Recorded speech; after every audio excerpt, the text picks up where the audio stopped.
Hello everyone, this is your friend Shinobi Nexus 2.0 and we are back in new fanfic.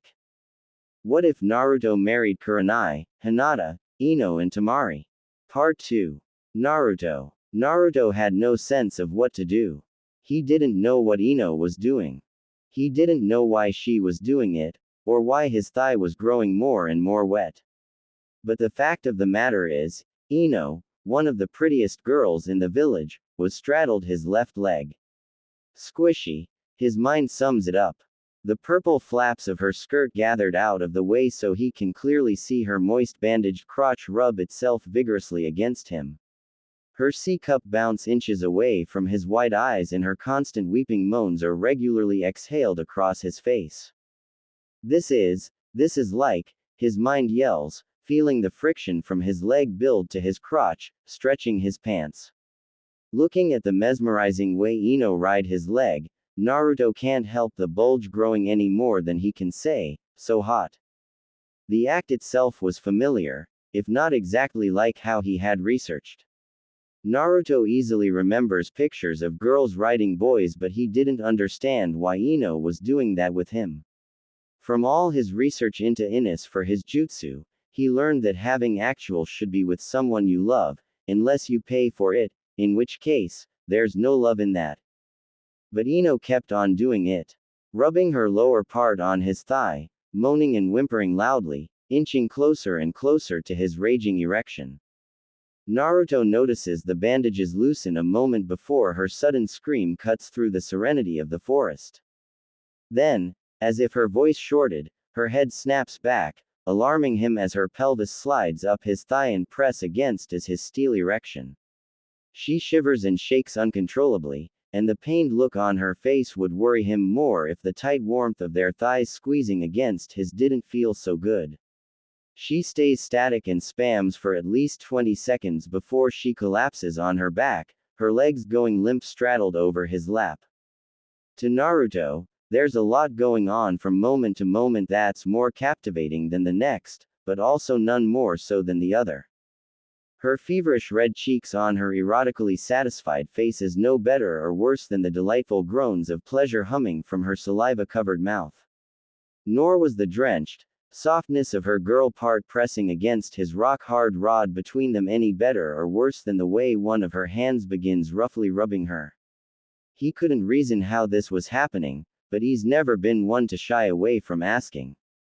Leaning forward, her legs flop like jelly, spread open, and Naruto inspects the flush and heavily breathing girl as he crawls over her prone form a bit to reach her head. Nah, Ino, why did you MNN? Naruto is physically silenced when Ino tilts forward to wrap her arms around his neck and drag him down for a fierce kiss. She presses her full and soft lips hungrily against his. Naruto was stunned yet again when she opens her mouth to snake her tongue deep into his mouth and blend saliva. At her upward thrust, Naruto regains enough sense of mind to pull back, quickly asking, Ino, are you alright? Ino's benumbed mind didn't understand his question or his reluctance, simply voicing her womanly needs. Fill me up, Naruto.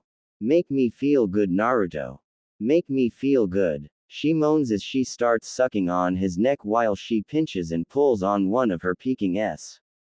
You want me to? He tries, but he's losing focus, asking, how are you sure? Just me, Naruto. She yells, losing control of her S as the try to connect to any stiff surface of his. Please, she mewls. I'm hurting. It hurts so much without your. She yells before forcibly taking his lips again. Naruto was harder than he's ever felt in his life, to the point his hurts from the constriction, and Ino was kissing him like her life depended on it.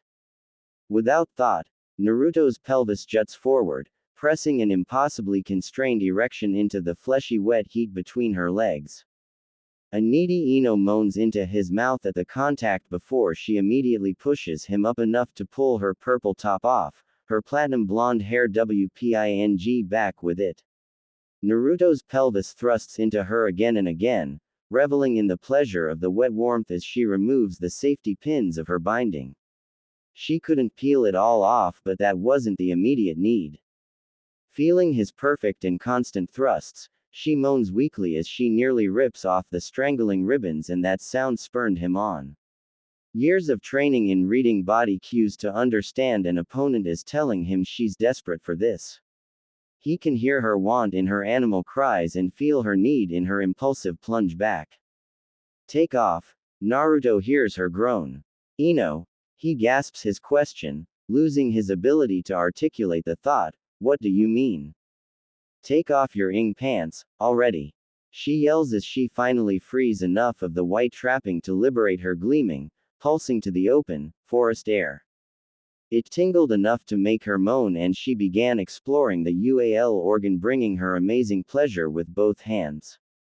It wasn't until she heard the zipper being drawn down like a chainsaw that she came back to some form of minor awareness and realized this was Naruto on top of her. Naruto was the one making her feel good, but she couldn't think as to why that would be bad.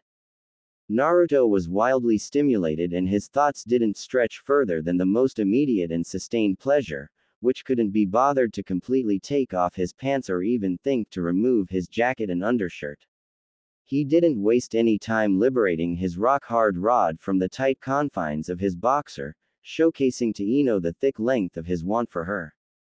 Looking down at it, Ino couldn't really compare him to anyone since she hadn't ever done this before, and most of the pictures she's seen were diagrams for educational purposes.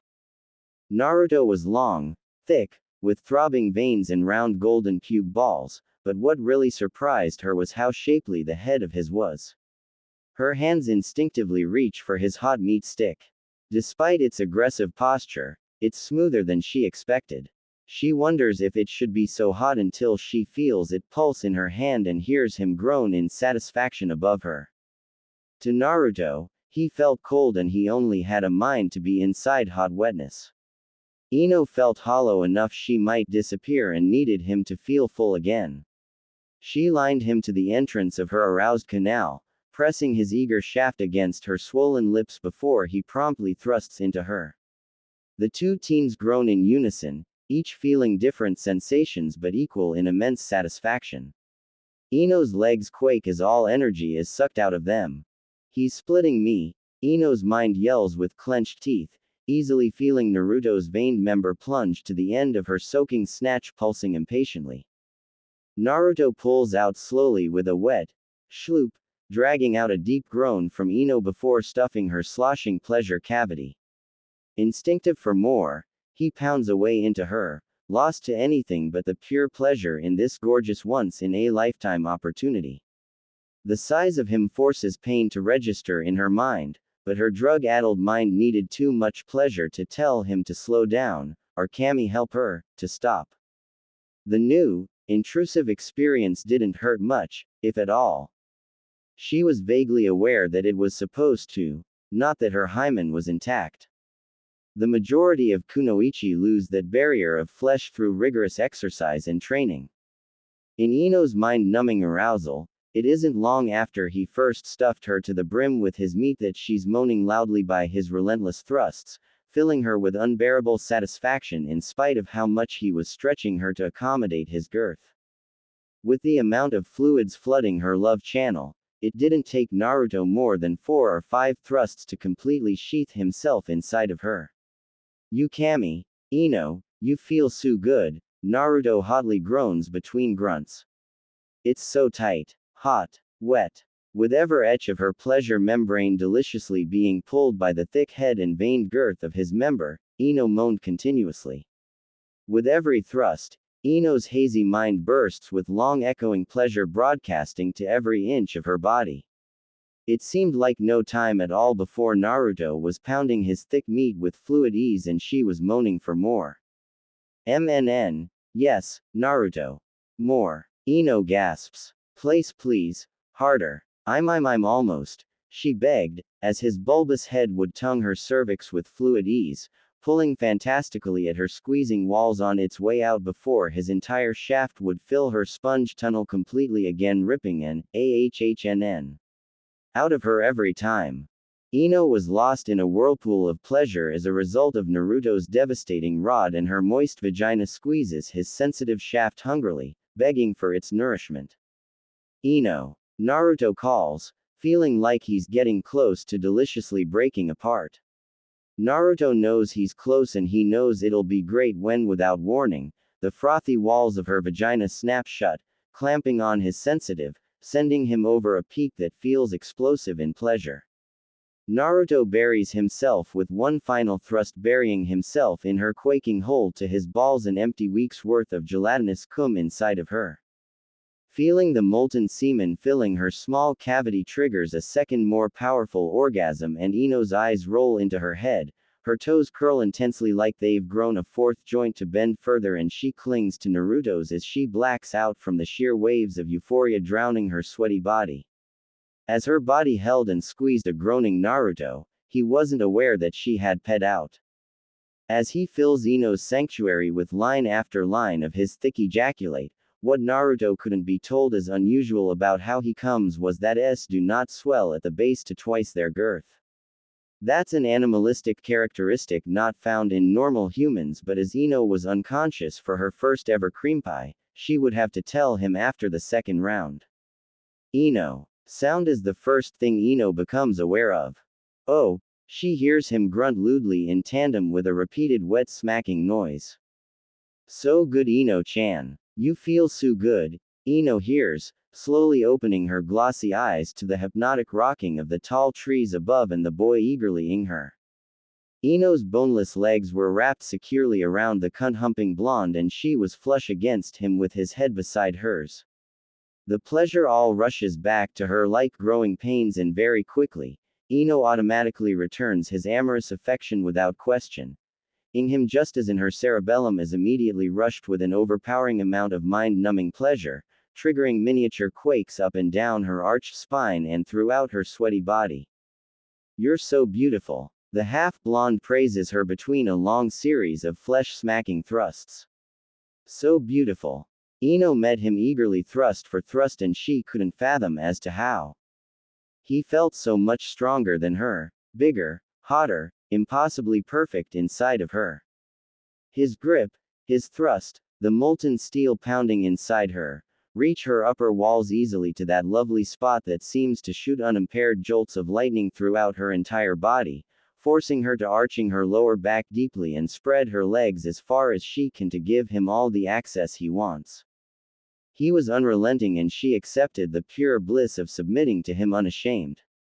The tension in her lower stomach builds faster than she's ready for, adding that extra bit of concern for her sanity.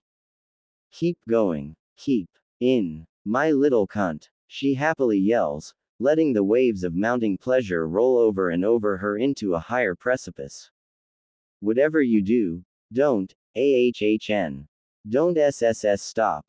On, it's coming again, she yells deeply and freely. I'm coming, I'm cummingggggggg.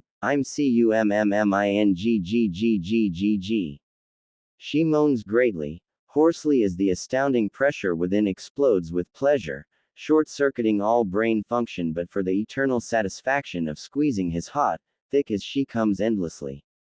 With the quick shifts and jerks of her furnace-like gyrating Naruto couldn't overcome how pleasurable her canal hosting him felt. With a final grunting thrust, he buried himself as deep as physically possible and discharged copious helpings of his thick seed inside her quaking meat sheath. With his most delicious waterfall being squeezed into her, Ino oddly wonders why his is swelling so much, an isolated thought that didn't last. As if her orgasm triggering his orgasm wasn't enough, feeling the boiling pool filling her so deeply, extending her walls and etching into sensitive fold, Ino saw white as her head shoots back and her scorching body is racked with another wave as mighty as the first burst, quaking and spasming mini contractions throughout her weakened constitution. She simply held on with taut arms in her stuffed, feeling more attached to him than Ino could have ever thought possible. Her plug quaked continuously, holding a copious amount of his spunk as her fevered body squeezes his spitting rock-hard appendage like a vice, as if trying to memorize every vein and curve of his impressive manhood. Naruto's weight dropped on her like a sack of crushing water, but as even the roots of her platinum blonde scalp feels amazing, so too does the pressure of his weight on her. Time was meaningless as the warm mesh of perpetual pleasure rendered the lovers motionless. The last vestiges of restraint, of ration, of any lucidity, had long abandoned her, both of them, in truth. They've long since given up trying to explain the why of losing their virginity to each other. It couldn't matter when there was so much ecstasy to be had. Ino's hazy mind can't even process the connection of losing her virginity to someone she doesn't love, the dead last of their year, of all people, nor that it was little more than wild animals rutting savagely in the open forest floor. They stopped for the sake of resting their highly trained lethal bodies, however, as ninjas, they didn't need much.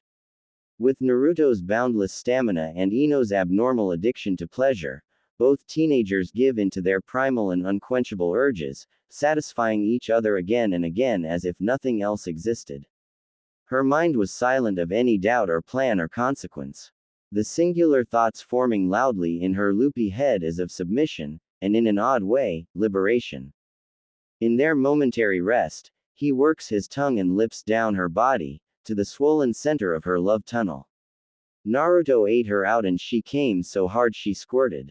He lapped it up, spouting something about ramen broth, and to her dull astonishment, Ino happily returns the favor. It was odd being faced with the appendage responsible for all her pleasure. From a boy she never, even in her wildest dreams, ever thought she would let in her mouth, let alone her body. And yet here she is, too high on the wonders of bliss and the source of it all to care about taking a firm, possessive hold of his base and licking the bulbous head. Her tongue brushes the underside of his thick shaft, and instead of disgust, she relished in the obscenity of their combined taste, a frothy nectar made of her juice mixing with his scrubbed cum. Ino lapped it up, cleaning his shaft thoroughly before taking him in her mouth, very much to his great pleasure. She never expected to like taking a man in her mouth. It's not a topic of conversation among the girls her age, but she's heard from other clan members. The older kunoichi would seem to repel at the way men expect this act, and so Ino always thought it was strictly a man's pleasure at the woman's expense. But when Naruto groans loudly, almost feebly, it gives her such a rush that she can control him like this, that she sucked him off like delicious candy. She can almost play him like a puppet, and it made her wet. That feels, so great, Ino. He would moan, both hands on her head. Your mouth is amazing. And it always thrilled her to hear. When he came, she didn't expect to like his tight, strong, and needy grip on her head as he groans to the high heavens. She also didn't expect to like his thick spunk being pumped down her throat. But more than anything, she didn't expect the cum pumping in her mouth to swell at the base to nearly twice its girth. That's different, is her only scrutiny on the impossible reaction as she swallows load after load like sucking on a baby bottle. It was satisfying in a primal way to be used so desperately for his pleasure, and Ino craves more. Flipping him on his back so she can straddle his waist, his thick manhood was stirring her pleasure-sensitive seconds later. The afternoon sun soaked the wanton lovers as she rode him, her long silky hair, undone and catching the lowering light, and Naruto couldn't believe how beautiful she looked. Despite the eagerness of her gyrating lifting and grinding down on his meat pole, his sky-blue eyes never left her erotic face contorted in absolute pleasure. When her pupil-less powder-blue eyes lock on his intense gaze, she felt penetrated in a way she wasn't expecting. By now, she wouldn't bat an eyelash at the bliss of taking his large in her or even releasing his wonderfully hot load in her young womb, but the eyes are the window to the soul, a part of her that was more vulnerable than even her body. Riding him felt different then, bigger, not simply in the act of intercourse but in the meaning behind him. He was looking at her like there were no tomorrows, like she was the world and time stood still. What they were doing was larger in that sense, and through the electric haze clouding her mind, she was compelled to turn away. Looking at the sky as tears strolled down her cheeks, Ino knows they don't love each other. They don't even know one another, not really. He sits up, adding a delicious angle of penetration, finding a spot that sent shivers up her spine as he wraps her clammy torso in his strong arms, calling her attention back to him. Don't, please, he pleads, his eyes expressing far more than his words. Let me see you. I just want, he groans as she meets his upward thrusts. Quote. To see you, your beautiful, gorgeous, wonderful face. His beautiful blue eyes relay a wealth of information that wouldn't allow her to look away. He was giving her the best of his everything, and that courage, to be so free and trusting with himself, with her, the thrill impulsively forces her body to clamp down on his greedy appendage. They both groan deeply at the sudden tightness, only allowing themselves a moment to enjoy it before he s his arms around her back and kept thrusting into her, all the while staring deeply into her vulnerability. The face she shows him, this euphorically pained face that no one's ever seen, and the way he craves for her the same way she craves for him, the tightly wound, miv coil in the core of her stomach snaps, seizing her entire body with gigantic crippling shocks and aftershocks. Her scream is loud and hoarse, as her body contorts and contracts wildly. With one final thrust, he buries himself to the balls and brilliantly coats her thirsty walls with whatever he has left, transferring even more powerful aftershock battering her exhausted and spent body before he plugs her with his unique.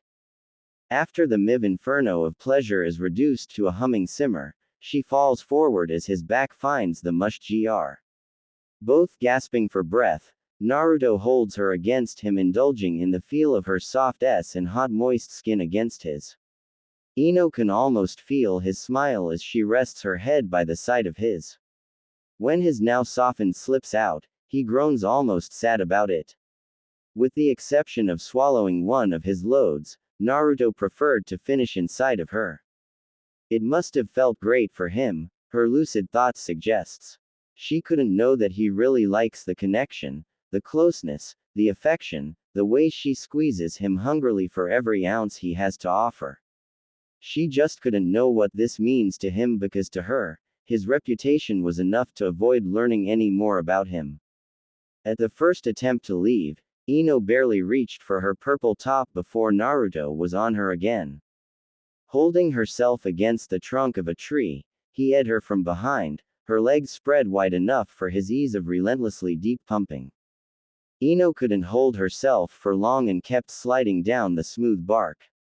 It was only due to Naruto's tight hold on her shapely s that kept her remotely upright, until her taut core of pleasurable snaps with concussive force, and yet again, an explosion of mind-numbing pleasure rips through her spine and up her cranium, overloading her entire existence with unabated pleasure. As she rides wave after wave of unceasing pleasure, her spasming meat pocket holds onto Naruto for dear life, causing him to break his spunk bank yet again to deposit a frothy helping of his thick cum. Gathering the superheated pool of his man milk in her filling uterus triggers her ascension to a realm made entirely of intense bliss, and Ino succumbs to a litany repeated orgasms. After much needed rest, they try again to leave, with either of them mindlessly voicing, "I think we should," and they move to reach for their clothes only for Ino wind up on all fours with Naruto gripping her s and probing the wrong hole. "Why? Wait, Naruto." He manages to ask as he uses more force to poke through. "That's my," she says before a wicked moan rings in the air. Though Ino should feel repulsed by his mistake, her drug-addled mind recalls the itch of the scratch that was pulsing profoundly a finger's length inside her bowls. Naruto's reach was longer than her finger and his thrusts were insistent. "That's so hot," Naruto states, seemingly of the belief that she's as okay with this as she is with everything. Ino finds the more she relaxes her bowl and muscles the more satisfying it becomes. Though she prefers he stuffs her, she finds she delights in anal play as well. The steadily increasing rhythm of his hooking bulbous head scratches her buzzing itch so deliciously, Ino is moaning just the same as if he was alding in her soaking. The way his balls hits her with every moist smack of their crotch was like being choked with pleasure until she couldn't breathe and died in ravenous euphoria. At the feeling of his thick pole filling her bowls, Ino pays out again from the intensity of the body-breaking feeling. After each intermission to catch their breath they would try again to leave, to go back to the village, but every time would end in failure. After hours of, Ino's not ashamed to admit she absolutely loves the feeling of his molten man milk being vigorously pumped into her, or mouth. The rolling hills of bliss crashing lethally against her weakened body seemed to her like the only joy that could exist, and Naruto always seemed ready and eager to give it, knocking her out time and time again, to then wake to him devouring her or eating her out. Despite their growing exhaustion, the lovers find oblivion in each other until they both collapse. Ino. It was well into the night when Ino walked into her home on unsteady legs, dragging her travel pack on the floor behind her. "Honey, is that you?" Ino hears her mother call from the other room. Ino absent-mindedly deduced her mother was in the kitchen, likely putting away any leftover food. At the sweet sound of her mother's voice, Ino wants to cry. A great pang of unholy contamination is crammed into her chest as her vision fills with fat globs of tears that don't shed. Unable to trust her voice not to share her inconceivably horrid ordeal, Ino clamps a desperate hand over her mouth, shaking the globules of tears to rush down her cheeks and hand, as she just hums, hum. To Ino, it felt like the entire story of her raw grief and debauchery could easily be detected in her tone alone. Despite how utterly filthy she feels, she wants to run to her pure mother for her solid protection and be told that everything was going to be alright. But she also wants to hide with just as much desire, to never let her mother know exactly how unclean her daughter has become. Her mother easily responds, "Okay. Your father and I are going to sleep. If you take a shower, keep it down. There's food in the fridge if you're hungry." Ino hears faint feet walk away, then silence. Crunching her appealing face in misery, the painful quiet of her home only aids the loud memories of her day, continually flooding her mind's eye and shaming her tears to fall faster down her semen-stained cheeks, dirty fingers, and button chin. She can already tell from the heat drowning her eyes, that she won't stop crying anytime soon. Ino slowly makes her way to her bathroom, eager to wash off the crusty lust-covered insanity of the day. No matter how many hours it takes, she doesn't plan on leaving until the job is thoroughly done. Though deep down she knows no amount of water or antibacterial body wash will ever erase what's been done to her once innocent temple, it won't stop her from trying.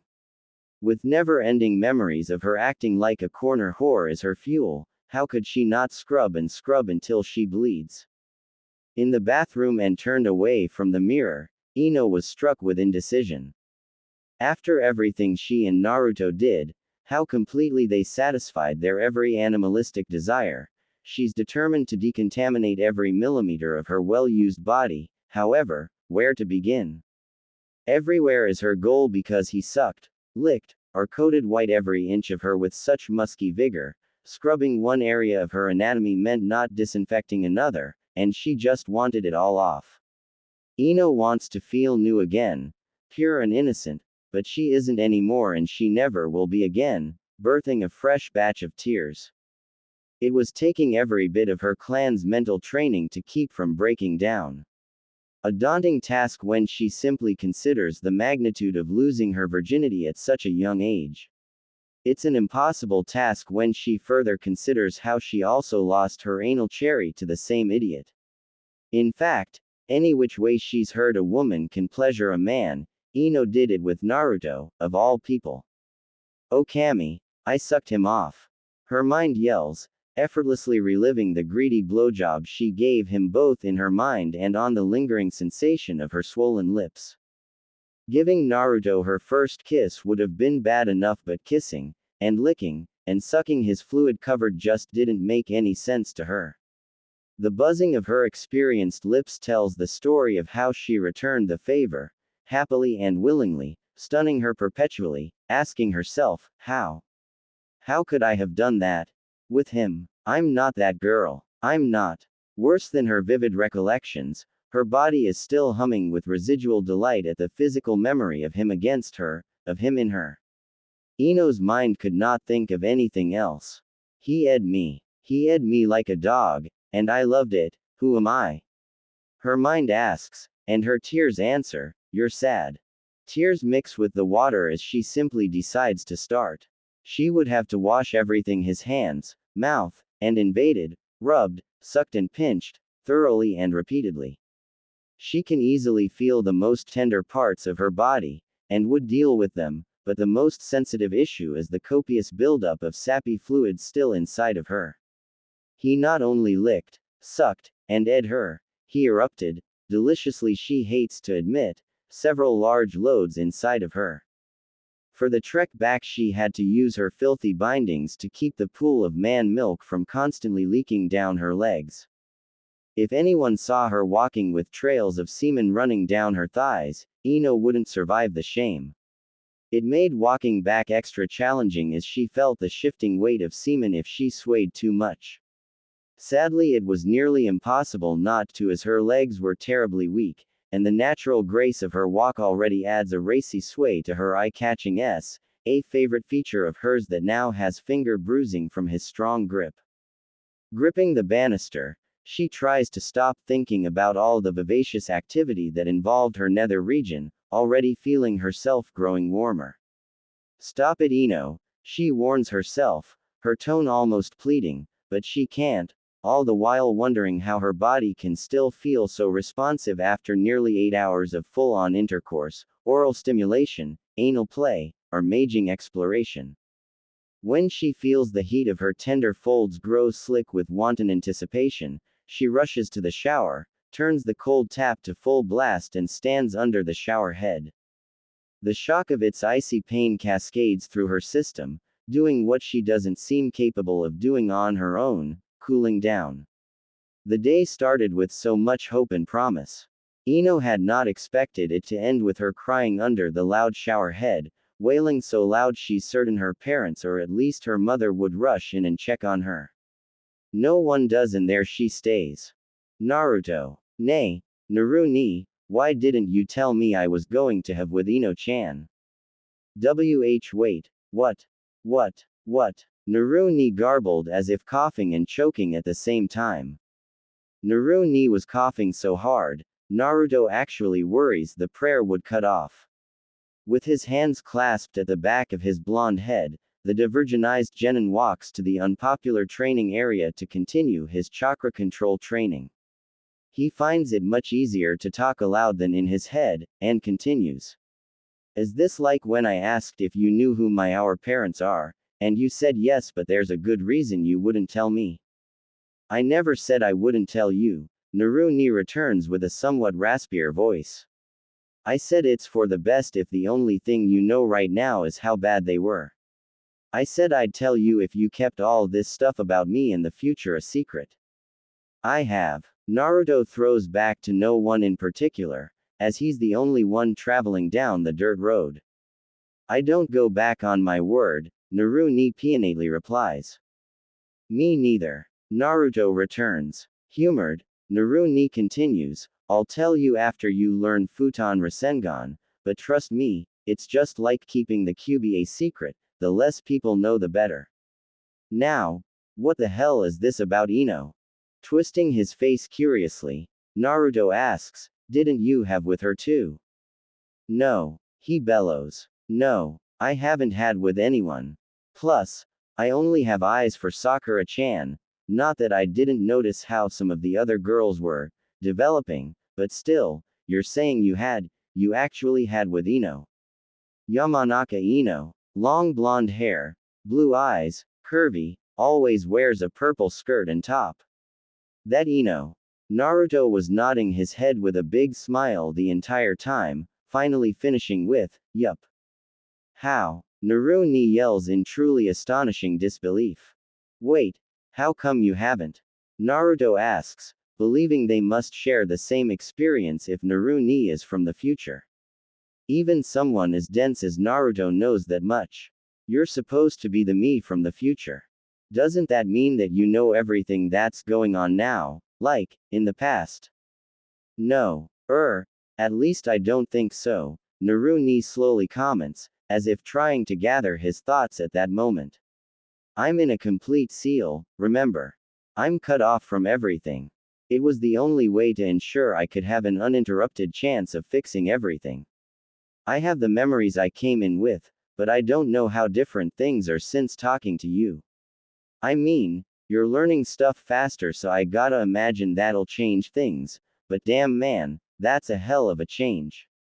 Oh, Naruto gripes, before nervously adding, that sucks, for you, I mean. Show it up, Naru ni yaps, easily recognizing his own smugness in his past counterpart. What about Sakura-chan? The older Naruto asks. Ugh, Naruto groans, griping his heart, nearly tripping over in guilt. I know. I'm worthless. I'm shit. How could I say she's the love of my life, then turn around and have with another girl? I couldn't sleep at all last night. I couldn't even look at her today. Naruto yells up at the skies. Hey, now, don't beat yourself up too much, he mildly puts. It's a generalization with a hesitant tone that spoke to how out of his depth older Naruto is in this conversation. And Ino, I'm sure she likes you just as much as you like Sakura-chan. I thought you knew me. Naruto bellows. I don't just like Sakura-chan. I love her. I know, Naru ni sympathetically agrees. I couldn't even picture my life without her in it. Even now, the only reason why I'm pushing on is because she's one of my precious people I'm trying to save, and I won't let her down. It helps me, knowing training you protects her and keeps her safe. But, none of that means she'll love us like we do her, you know. Nor does it mean that Ino couldn't love us well, like you love Sakura-chan. But Ino doesn't love me. Naruto returns, still looking around as if there's someone there. Sulking at the memory, he plunges his hands in his pockets and kicks at stones while he walks. What? Naru ni asks, clear confusion in his tone. I don't get it. She told me so, Naruto urts. After we finished, she shoved me with an academy double palm, yelled at me, told me she'd kill me with poison ramen if I ever told anyone, and then she left. Even though it was hard for her to walk, she wouldn't even let me help her home. She yelled at me to stay away. Naruto can't help feeling like he'd done something wrong, or why else would she be mad? Okay. I need more details, Naru ni responded. Start from the beginning because this isn't making sense, he said before quickly adding, if there isn't enough time left to help you train, then keep working on the first step. Now, what happened? The younger of the blondes explained to the older how she asked him to help her find a plant, how they met near the monument, how weird she was acting, then how she essentially jumped him. With a fair bit of trepidation, an embered Naruto even admits he didn't do a good enough job stopping her, simply submitting to her demands. Wow, Naru ni gasps, absolutely stunned before Naruto further explains, I was kinda scared at first and tried to stop it, but, you know, she's Ino-chan, and she looks like she does, and it looked like she was hurting. I swear, it was like she needed my help, like, with her privates, which is totally bonkers, but I did it. Naruto trails off, lost in memory for a moment before exhaling a deep sigh, then continuing. When I realized she wanted to do that adult stuff, well, she's so pretty and cammy, did it feel good, uggh, but that shouldn't matter, should it? I'm horrible, aren't I? I'm a sick pervert. You're neither a sick pervert or horrible, future Naruto responds. I honestly don't know how to explain that situation. It doesn't sound like you did anything to start it, but she seemed pretty upset at the end, I just don't know. That's a tough one. Should I tell Sakura-chan? Naruto weakly asks, his face crumbling and on the verge of tears. I just feel terrible. I think about how much I liked doing that with Ino-chan, then I think about how I betrayed Sakura-chan, and I get so confused. It's crazy. It was wrong because I love Sakura-chan, but it felt so right, and that means it means. Stop. Naru ni commands, getting his younger self to stop. Listen carefully, because I only have a few more minutes. I don't think you should tell Sakura-chan. And I only say that because, well, she doesn't really see us that way, at the moment. It's super easy to feel how guilty you are over what you did with Ino, even when you have someone else you're in love with, but I think telling Sakura-chan is less about her, and more about you punishing yourself. And in our experience, we both know that never solves anything. The only thing I can say is try and focus on what you can control. What do you mean? He asks, clearing the corners of his eyes of budding tears. I mean, you'd still protect Sakura-chan and even Ino-chan if you had to, right? Yeah, he lamely answers. Of course you would, because they're still your comrades as shinobi of the leaf. Despite everything, at least you can say you always want them to be safe. How about their happiness? Do you want them to be happy? Of course, he responds as if that's obvious. There you go. That's another connection you share, right? They're still people that know you, and who recognize you. That's important. It means you can also, at the very least, be a good friend to either of them, because a good friend would want them to be happy. I can't tell you what's up with Ino, since that's way beyond my expertise, but if she's not acting normally, what do you think a good friend would do? Thanks to years of not knowing the answer to questions asked of him in the academy, Naruto immediately responds with his go-to answer, I don't know. Hearing Naruto's sigh makes Naruto take a moment to actually ponder the honest answer asked of him. I guess I'd ask her if she's doing okay. No, I'd make sure she was okay, and that I didn't do anything bad I shouldn't have. If that's how you truly feel, then I'm sure you'll figure it out, Naruto pleasantly tells his younger counterpart. Ah, can't you just tell me? Naruto asks. Sorry, I can honestly tell you this is way outside of my wheelhouse, his future self admit with a bit of a chuckle. Maybe find someone you can trust who knows more about that kind of stuff. I mean, I still can't really believe it. You and Ino. That's insane. Yeah. Naruto nods several times in agreement. Me neither. I use Kyer pinch myself like 40 times a day just to make sure I'm real and that it happened. No doubt, he says, though Naruto can hear his tone is fading. Just remember, whatever happens, you know in your heart you'll always protect them. Damn right, Naruto returns, but his future counterpart was already gone. Feeling a little better, Naruto spends nearly 3 hours running around the village, looking for Ino while his clones practice the first step of Rasengan in his apartment. He spent the entire week looking for her without success. His disappointment even masked all the positives that week had produced. Sakura-chan actually came up to him, to talk. He wasn't thrilled about the topic, as she only wondered if he might be a little more forceful in his spars with Sasuke so she can treat him, any excuse to touch him apparently. He didn't know if she was progressing well, but she seemed ecstatic about her study. Kakashi-sensei and Sasuke-tem remained as distant as usual, but he was starting to surprise them with his taijutsu. Suddenly it wasn't quite as easy for Sasuke to beat him when they sparred. Hell, his high spirits couldn't be denied when he finally got a chance to talk to Iruka-sensei. He snuck into his room after visiting hours and fortunately for the young genin, his favorite sensei was still awake. He didn't say much since he was still recuperating and very tired, but the older man made sure to tell him he didn't blame him for what happened before sleep took him. Naruto stayed in the darkroom for what felt like hours and would have stayed longer if a nurse didn't need to check the monitoring equipment. His most vital success was finally completing the first stage of learning Rasengan. Naruto happily congratulated him, wishing he could be there to give him a celebratory popsicle. Naruto didn't understand it, but he knows he would have liked that. Having only just succeeded in bursting the water balloon, he felt it was perfect timing as it would give him an uninterrupted weekend to start on the second stage of the amazing technique, power. It had been one of the best weeks of his life, but it always paled when his thoughts migrated to Ino-chan. Naruto had to make sure she was okay, and if possible, talk about what happened.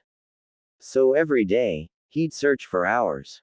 He ran into several people multiple times, including Team 8 and their sensei, but never Ino. Despite running into the team 3 times, she was never with them. He immediately wanted to ask about her, but an image of her yelling at him, angry for asking about her, frustratingly kept him from taking the direct approach to learning what he wanted to know. So, he ignored the impulse to ask them directly, until the third time he ran into them looking for her.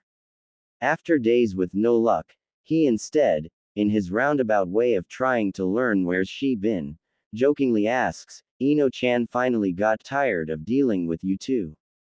Shoji immediately defends his teammate, spouting back, no. She's just sick. Oh. Naruto returns, genuinely unhappy to hear. Sorry. I didn't know. Hey, do you guys want to train? I've been working on some killer new moves. They naturally turned him down, as he expected they would, and the moment he was far enough away, he raced to the Yamanaka compound.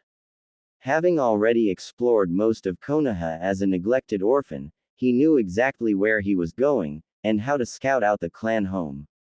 It wasn't as large as some of the other clan residences, like the Hyuga, Nara, Inuzuka, or Aburame. Aside from their large greenhouse, the Yamanaka didn't need quite so much space. After 30 minutes of covertly surveying the perimeter, he couldn't spot her through any windows, balcony, or in their flower shop, leading him to debate his next move. It isn't that he couldn't think of a way. He was just worried about the fallout, as it could easily lead to issues if he was found out. It had only been 5 days since their shared experience, and everyday Naruto grew more and more worried, and so, after agonizing over the pros and cons for several minutes, Naruto just shrugs and hinges into Shikamaru. The spiky-haired lazy wasn't hard to imitate, and as Ino's team member, it wouldn't be odd if he showed up to check on her. Knocking on the main house door, a woman he wasn't sure was Ino's mother, as she didn't have blonde hair or blue eyes and seemed very rigid, opened the door. Still, in a sweet voice, rich with familiarity, she instantly recognizes the bored expression of her daughter's teammate. Shikamaru-kun, what a surprise. I had no idea you were stopping by. After showing the perfect imitation of Shikamaru's an enthusiastic exhale, Naruto calmly responds, I wasn't going to. I was just close by and wondered how Ino was doing. Oh, isn't that sweet of you, she says, either ignoring the slip or not drawing attention to it. That must be your mother's influence. I could never see Shika ever showing that level of concern. Too troublesome, he'd say. Unfortunately, dear, she's still unwell. Here, wait inside, and I'll see if she's up for a visit, she states, naturally moving aside and waving him in. Naruto nervously enters, and Ino-chan's mom verbalizes her daughter's need to always look presentable. I know the importance of always presenting your best face, but teammates and strangers are two different things, I feel. Naruto only hums a bored agreement as the madam of the house retreats to her daughter's room. After 5 minutes, she returns with an apologetic face, and seconds later, he leaves their home. Deflated, Naruto returns to his apartment in failure. He spends that night wondering how he can see her without causing too much ruckus. Of course, he could break in, like he's been doing to see Iruka-sensei, but he didn't think that would turn out well on clan property. It was the next day, with Naruto's help, that Naruto figures out what he can do. Ino sat in her bed, legs bent under her so that her butt rests on her feet, staring forlornly at a pictured frame in her hand. The picture within the regularly polished oak frame was of her graduating CL, after they had ped the exam but before Team IGN Ments. There were 20 students in the picture, but Ino was only staring at one, the raven-haired, onyx eyes of Uchiha Sasuke. Gazing at the pale imitation of his likeness, her mind is a mess of thoughts about him, about her, about what happened, about it all. Deep down, Ino knows she's destined to be with him, though it always irks her no one else could neither see or accept that. Not that it mattered. In the end, she knew they would end up together. Simply put, she had a critical advantage. Unlike his other simple fans, she was heiress to one of the noble clans of Konoha. She couldn't claim to be the only heiress in their CL, but that was yet another sign that fate favored her inevitable union with Sasuke-kun, since Hinata-chan, the Hyuga heiress, was perpetually shy and showed no interest in the rookie of the year to begin with. No, out of all the girls that could be with him, she was the only one with the pedigree to be by his side, a fact Forehead always ignored. On top of that, much like all the girls rate all the boys by looks, Sasuke-kun being the clear victor, Ino was officially voted most beautiful girl in their CL. She may have just missed out becoming top kunoichi, but that's always been more academic than practical. With beauty and clan alone, it was obvious she was the clear choice for Sasuke-kun's affection. And still, she had more to offer him. Her clan are specialists of the mind walkers, therapists, counselors, healers. On multiple occasions, her father explained the many ways their clan serves Konoha, and one of them happened to be healing mental anguish after surviving traumatic events, a vital service in a military village. She recalls vividly how her father felt such sympathy for Sasuke-kun after the massacre of his clan and his family. Her father cared deeply for his well-being, making her care too, but at the time, he worried more for Sasuke-kun's mental state, and what that loss will do to him. Ino will admit she lacks the expertise to properly treat his trauma, no matter what form that took, but she knew Sasuke-kun needed her more than anyone to help him heal from his suffering. She was the only one that could understand him, that could save him. They were made for each other. That's why it breaks her heart every time her memory wanders to the event that took place last week. She's meant to be with Sasuke-kun, to help him, to be his strength, and yet, she thoroughly debased herself with another boy, the weakest, loudest, dead last of their CL, and worse yet, she was out of her mind in bliss for every second of it. Thank Kami, the idiot wasn't in the photo she was desperately clutching at. He hadn't ped the final exam, and despite the oddity of him showing up to Team IGN Ments, no one cared. However, after what happened, what they had done, Ino didn't need his photo to accurately picture him. It had been 7 days to the day, and she can still picture everything about his strong body so perfectly. Just thinking about him, undressed and on top of her, made her chest tight and her mouth water as much as her loins. Biting down hard on her plump lower lip, this was the burden she'd been dealing with all week. Thinking about him lights a fierce fire inside her, and since her debauchery, it's been a constant penalty Ino was frightened would last the rest of her life. She would wake up in the middle of the night to heart-pounding wet dreams, her sheets soaked with sweat and vaginal fluid, and more often than not, her practically useless fingers between her perspiring legs. Her body quite simply craved him, to feel his thickness inside her, to feel his steaming man milk flood her. To Ino, it was the very definition of a drug. A Schedule 1 stimulant she was forcing herself to quit cold turkey by taking it upon herself to relieve her body's frequent cravings. If she didn't orgasm several times a day, she was afraid her fragile resolve to avoid him would break and she'd run to the loser for a full night of being gutted and buggered by his weird. After much thought and a lot of memory diving, Ino knows the way his ejaculates is most certainly not normal. It's not even common among humans. It's not even a medical condition to have. What Ino does know, is it's an extra layer of spice to her depressing shame. Somehow that deflowered her, that ruined her, has a bulbous gland at the base that expands during ejaculation, exactly like a dog. Her mind screams. Why would he have that? She would always yell in her mind. Is he part dog? Ino is fairly well informed by many of the older kunoichi in the bathhouse and the workers in the Yamanaka shop. If the Inuzuka clan had a feature like that, she would have heard about it months if not years ago. The fact that she, Yamanaka Ino, heiress to their clan, was knotted like a bitch by a blonde idiot dog boy is the greatest shame in her young life. Why did he do this to me? She mentally whines. Ino knew she was supposed to be with Sasuke-kun, but her body can't seem to forget Naruto. It's why she stayed in bed, cried often, and shut the world out. Her parents were obviously worried.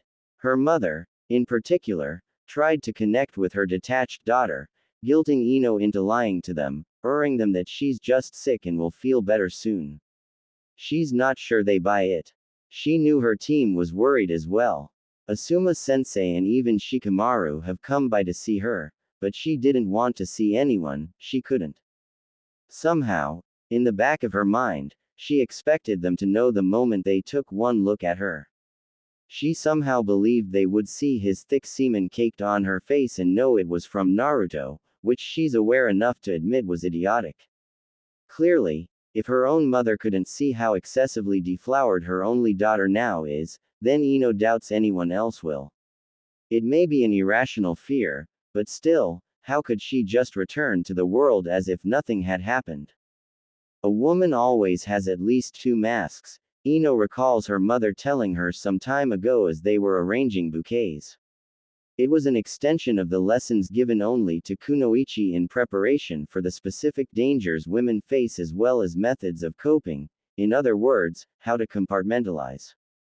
Some women need more than two, but one mask is for the world, and the other, if you're lucky, is for the one who accepts all of you. At such a young age and with more spirit than most, Ino never liked that concept. Masks were meant to hide, and Ino felt far too pretty to be hidden. You wouldn't hide a flower, her mind at the time reasoned. Ino understands far more now. It's another layer of her week's torment, as Ino's nearly certain Naruto has seen both her faces. She can't be sure, but every time she remembers his words, pleading to let him see her, to connect with her, she's fairly certain she had allowed what has to be her greatest moment of weakness.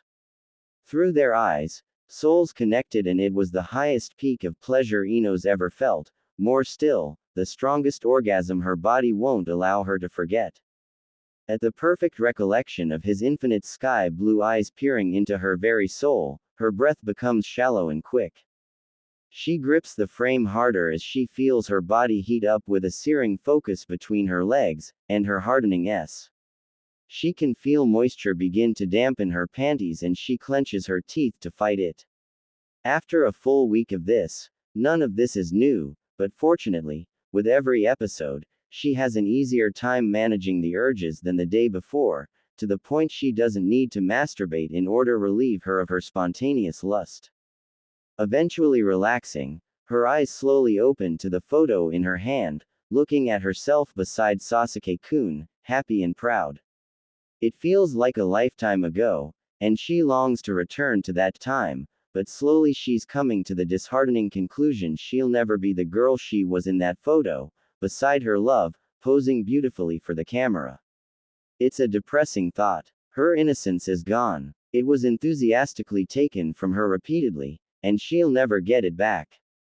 No, she hates to admit. It wasn't taken. I gave it away. Ino would honestly blame that dead last idiot if he wasn't so stupid, or more specifically if she hadn't been the one to initiate it, to push for it. She's not so horrible as to accuse him of rape simply because she momentarily went crazy for him and he eventually became very willing. Additionally, it would only cause her irreparable shame if it became public knowledge. How could she show her face once everyone learns who her first time was with? Would Sasuke-kun ever look at me after that? No, he wouldn't, she honestly answers. Ino knows the only way forward with the boy of her future is to put last week permanently behind her, and ensure not a soul ever finds out. That starts by returning to her routine, acting normal, meeting her team, her new mask, then finding the right time and public place to make sure that idiot takes this secret to his grave. Naruto may have lavished in her most intimate constitution, physically and spiritually, but that doesn't mean she won't kill him if he breathes a word of it to anyone. It'll be hard to look at him when they do meet, but she has to make sure he's aware that his life is forfeit if he ever talks. Hell, even if he inadvertently draws any unwarranted attention, I may just kill him, she mentally declares, enthusiastic for his murder. Ino. She hears her mother call fearfully urgent from downstairs. Come down here, now. Quirking a suspicious brow, the platinum blonde didn't want to leave the sanctuary of her room, but her mother's tone was frantic and was soon followed by her father's with just as much alarm. Ino. Get down here. Making a silent prayer to her raven-haired love in the photo for strength, Ino sets the frame back on her nightstand, before moving to her bedroom door. Ino grabs her silk robe on her way out because she knows her father doesn't appreciate her love of short shorts and tight tops. Making her way downstairs, she calls out, "Where are you?" Front door, her mother calls out. Huddled outside the front entrance of their estate is her father, mother, and two of her distant cousins, likely on their community watch patrol. They were bunched around a large chunk of dug-up earth the size of a large picnic basket, easily poking at her curiosity. Apparently, the large, heavy-looking square of freshly cut-out earth with its roots sticking out the bottom, was left for them to discover. While certainly unexpected, she couldn't understand why call her so frantically or why her father was leaning over and inspecting the top. Ino began to wonder about enemies the Yamanaka clan may have incurred when her mother turns to her, absolutely thrilled by the large box of dirt with vibrant green GR on the top. Her father was inspecting something on the top as her mother joyously tells her, "Oh, my beautiful, wonderful, amazing girl. Someone out there is extraordinarily worried for you." Ino is exceptionally confused until she steps around her father next to eager mother and her pupil-less blue eyes bulge. Her father confirms what she instantly knows. It's a genuine fire slipper orchid. He chuckles in disbelief, then turns to his daughter. "Here," her mother says, holding out a simple white paper board one might use to get an actor's autograph. "It came with this," she finished exclaiming. Ino understood all three of them knew what the orchid was worth, but she didn't understand her mother's excitement until she read the note in surprisingly uniform characters. "For Ino-chan, I hope you feel better." Though normally very reserved, her mother is sashaying from one foot to the other, before asking her daughter the pertinent question that seems to be on all their minds. "Sue, who's it from?" "Yes," Inoichi added, clearly uneasy about the gift and dreading what it could mean for his little girl growing too fast for his liking. "Please, tell us his name. I'd love to know who'd bring you quite the gift." "To thank him," her mother exclaims, looking at her father warningly. "Not interrogate him." Her father's face grimaces, ready to argue yet, wisely picking his battles and remaining silent. "What makes you think it's from a boy?" Ino hotly asks, quirking her brow in suspicion at her father as his overbearing fatherly instincts are already triggered. "Honey," he plainly returns. "That block weighs at least 50 pounds and this type of orchid doesn't grow anywhere nearby. Someone quite strong carried this a great distance to bring it here." So, ignoring the pleasurable pulse between her legs as her body agrees Naruto is quite strong, Ino can't help but think, "I'm going to kill him." In front of the man that raised her, his all-seeing eye staring at her, Ino falters desperately for a believable explanation, as the anger of her mind and arousal of her hot body interrupts her ability to lie. She wants to ease her father's suspicions, but lying to him has always been difficult, nearly impossible. It's why Ino generally speaks her mind because if lying doesn't work, then it's a waste of time to try. But she can't exactly tell him, "Daddy, this is definitely a thank you gift from Uzumaki Naruto, you know, the worst student in our CL, because I ed him every which way I could for hours. It's likely to give him a heart attack." An errant thought in her mind wonders if this gift makes her a prostitute, a terrible yet somehow thrilling idea that awkwardly makes her blush at the worst possible time. Her father's eyes easily picks up on her blush, and judging by how his shoulders tense and how deeply he inhales, he didn't like it. Her mother mewls happily in her throat, then quickly rotates the teen by her shoulders, forcing her to march forward and away from a protesting head of their clan. Her mother leads them away as she tells her husband, Ichi, be a dear and store the orchid in the greenhouse. I'll examine it tomorrow. Being bypassed didn't help his fatherly anxiety as he calls out, wait. Ino, I demand you tell me who's it from. His demand had no real heat to it, and her mother easily returns, if you can clear the table and do the dishes, I'd appreciate that, before they make their way up to Ino's room. Now, she starts once they've both settled on her bed. Ino, I know this is a meaningful time in your life. You're just starting your career as a kunoichi, you're growing into a very beautiful woman, and making sense of the balance between the two will be challenging. So, even if you don't tell me everything, I'd rather you not lie, okay? Say what you can. I'm going to kill him, Ino thinks, nodding her head since she didn't trust her voice at the moment. It's the only thought she could agree on as her mind desperately tried to think of a way out of this. I won't ask too much, because I want you to feel you can trust me with anything. But I do have to know, did a boy send you this? Recalling several countermeasures ninjas can use when engaging in duplicity, Ino felt the best way out of this was mixing omission with truth and letting her mother form her own opinions, because after all, there's no way they would believe the truth without sufficient time and proof. Ino takes a deep breath and urges, you know I have my heart set on Sasuke-kun. Is that who sent it? As much as Ino wanted to sing to the high heavens, yes, if her parents, especially her intelligence-gathering father, ever decide to investigate her claim, that lie could make things far worse for her down the road.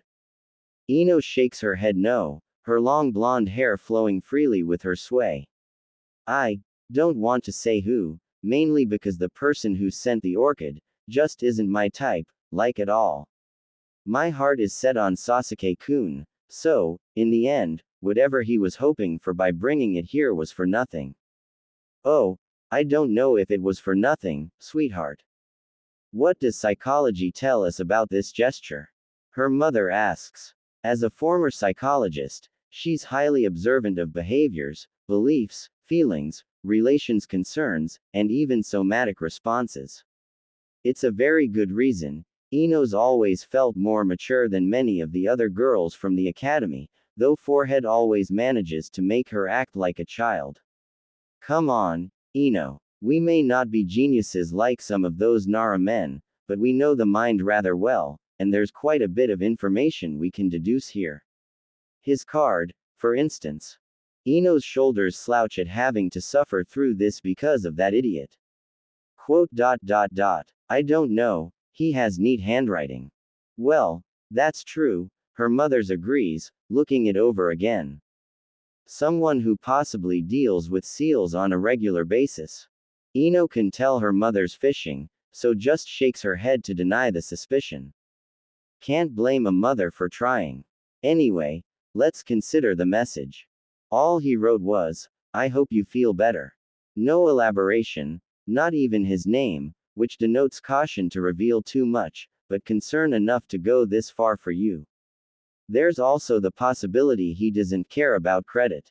He used, Ino-chan, which implies informality due either to his upbringing or he's simply that close to you. He's more than likely an engaging person, which is reinforced by the 50-pound block of dirt he carried. We don't know if he carried it all the way here, Ino interrupts. He could have used a cart or something. No, she returns. You don't know he carried it all the way here. Had you checked underneath, you would have seen handprints. A young person's handprint, likely around your age. Trying to give nothing away, Ino stays quiet long enough for her mother to say, listen, sweetheart, I don't want you to think I'm pressuring you into telling me something you'd prefer to keep to yourself, so long as you're not in any danger, of course. You've always been a headstrong girl, and your decisions, good or bad, have been your own for a long time now. I just don't want you to dismiss facts because they don't align with your beliefs. I know how you feel about the Uchiha boy, but life is full of unexpected challenges and it's always worth the time to consider if these challenges are hazardous traps or fortunate opportunity. You know your father and I'll support whatever makes you happy. Ino stays quiet, unsure of how to think about her mother's caring words. They make a lot of sense, making her feel proud to have a mother like her, but of course, the older woman has no idea who the boy is or what they've done together. Maybe in another situation, she'd devote a fair amount of thought in the advice, but in this case, it's Naruto and there's no need for further reflection. Do you want to tell me more or would you like to be alone? Her mother gently asks. I'll think about it for a while, thanks, Mom. I'll let you know if I do anything. Okay, good night. Night, Ino says, offering her mother a decently sized smile, while mentally thinking, he's dead. Kurenai, how long have you known him for? Kurenai asks her student and ward. The dishes were clean and put away and they were settling down on Kurenai's living room's couch sharing a portion-healthy tub of orange sherbet ice cream, Hinata's choice, to Kurenai's unexpected delight. Hinata avoids any eye contact as she tries to burrow deeper into the couch cushions. Hinata-chan, Kurenai starts with a small smile. In this house and with me, you never have to worry about what you say. You're safe to express yourself however you like here. I won't judge or belittle you for it and it will never be shared with anyone, from your father to the Hokage himself.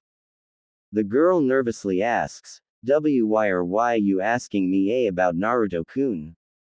Well, I noticed how you reacted when we ran into him, Kurenai easily points out. As a woman and your sensei, I could see that you're more aware of Uzumaki-kun than any other boy. Kurenai didn't think it was possible for the girl's cheeks to get redder but they blush another shade brighter as she quietly answers, I wouldn't say I know him. We were in the same CCL.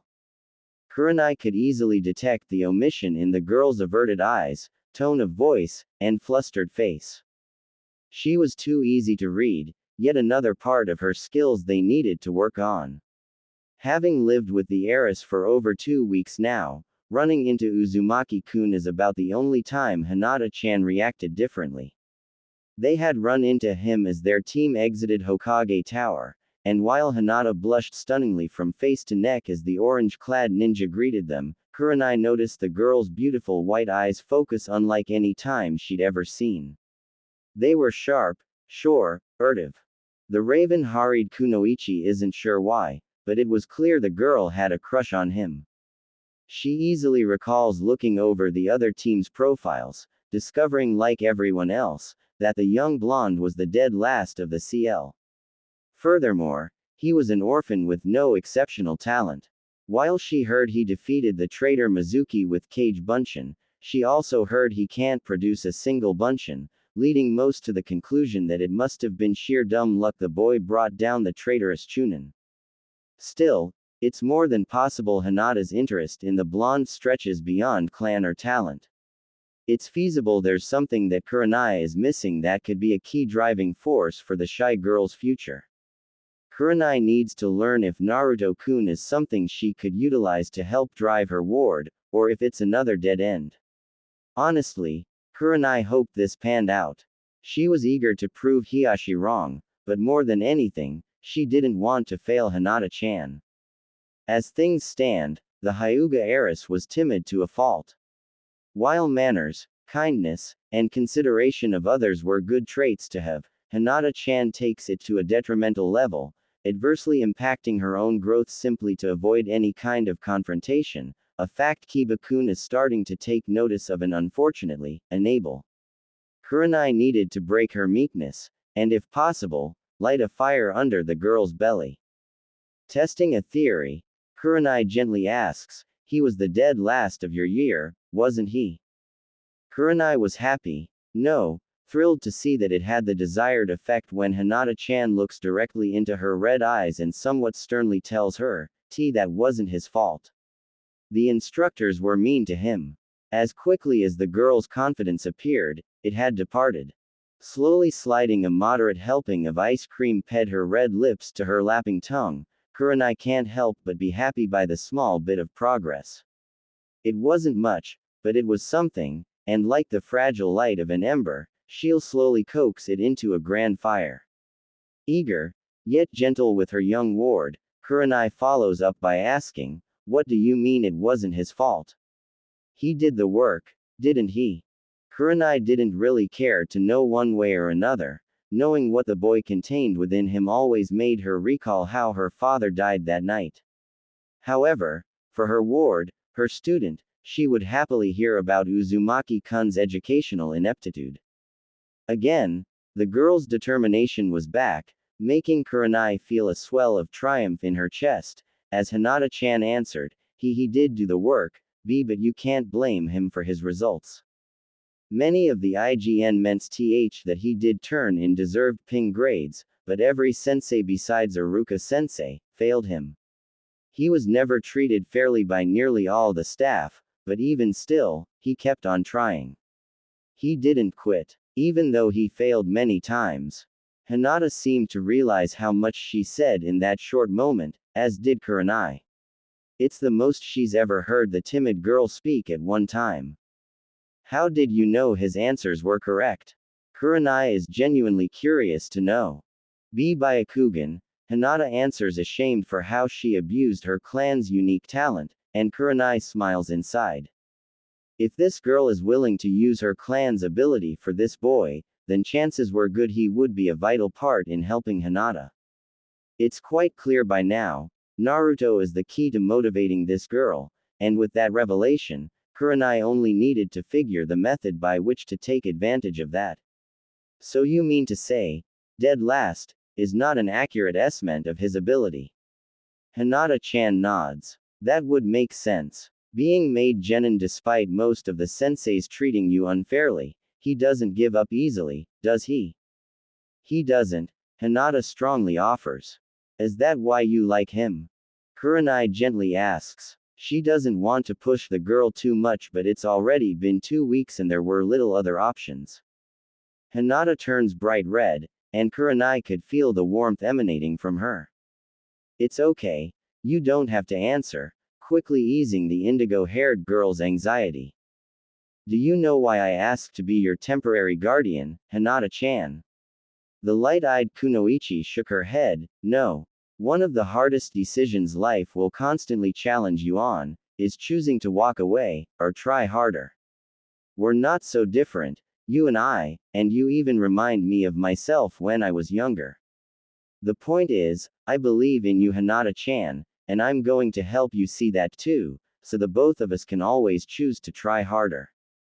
Hinata nods one strong time, and Kurenai can easily see the tear at the corner of her eyes. One of the first things I'd like to remedy is your reaction to Uzumaki-kun, Kurenai tells the girl, who squeaks at the prospect. How would you like to act normally around him? I couldn't, Hinata stutters impressively. It would have been cute to Kurenai if it wasn't a setback for their ultimate goal.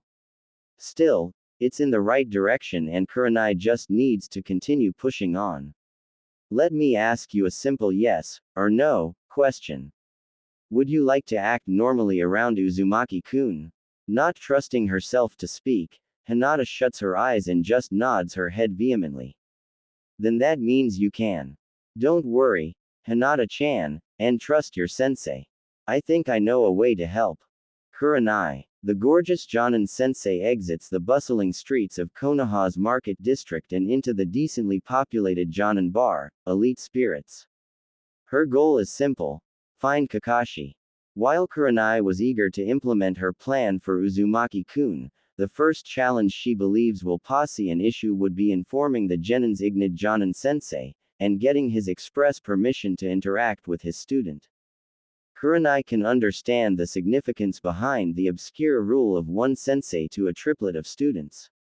At such an impressionable time in their education of a very dangerous profession, a single sensei can better map out a timeline for growth and skill traits designed for each student.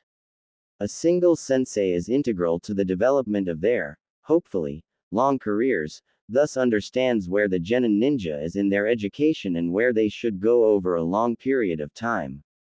Even if the student receives lessons from another sensei, it usually means the primary sensei doesn't match well with the student's clear talents, or simply is too inept to care.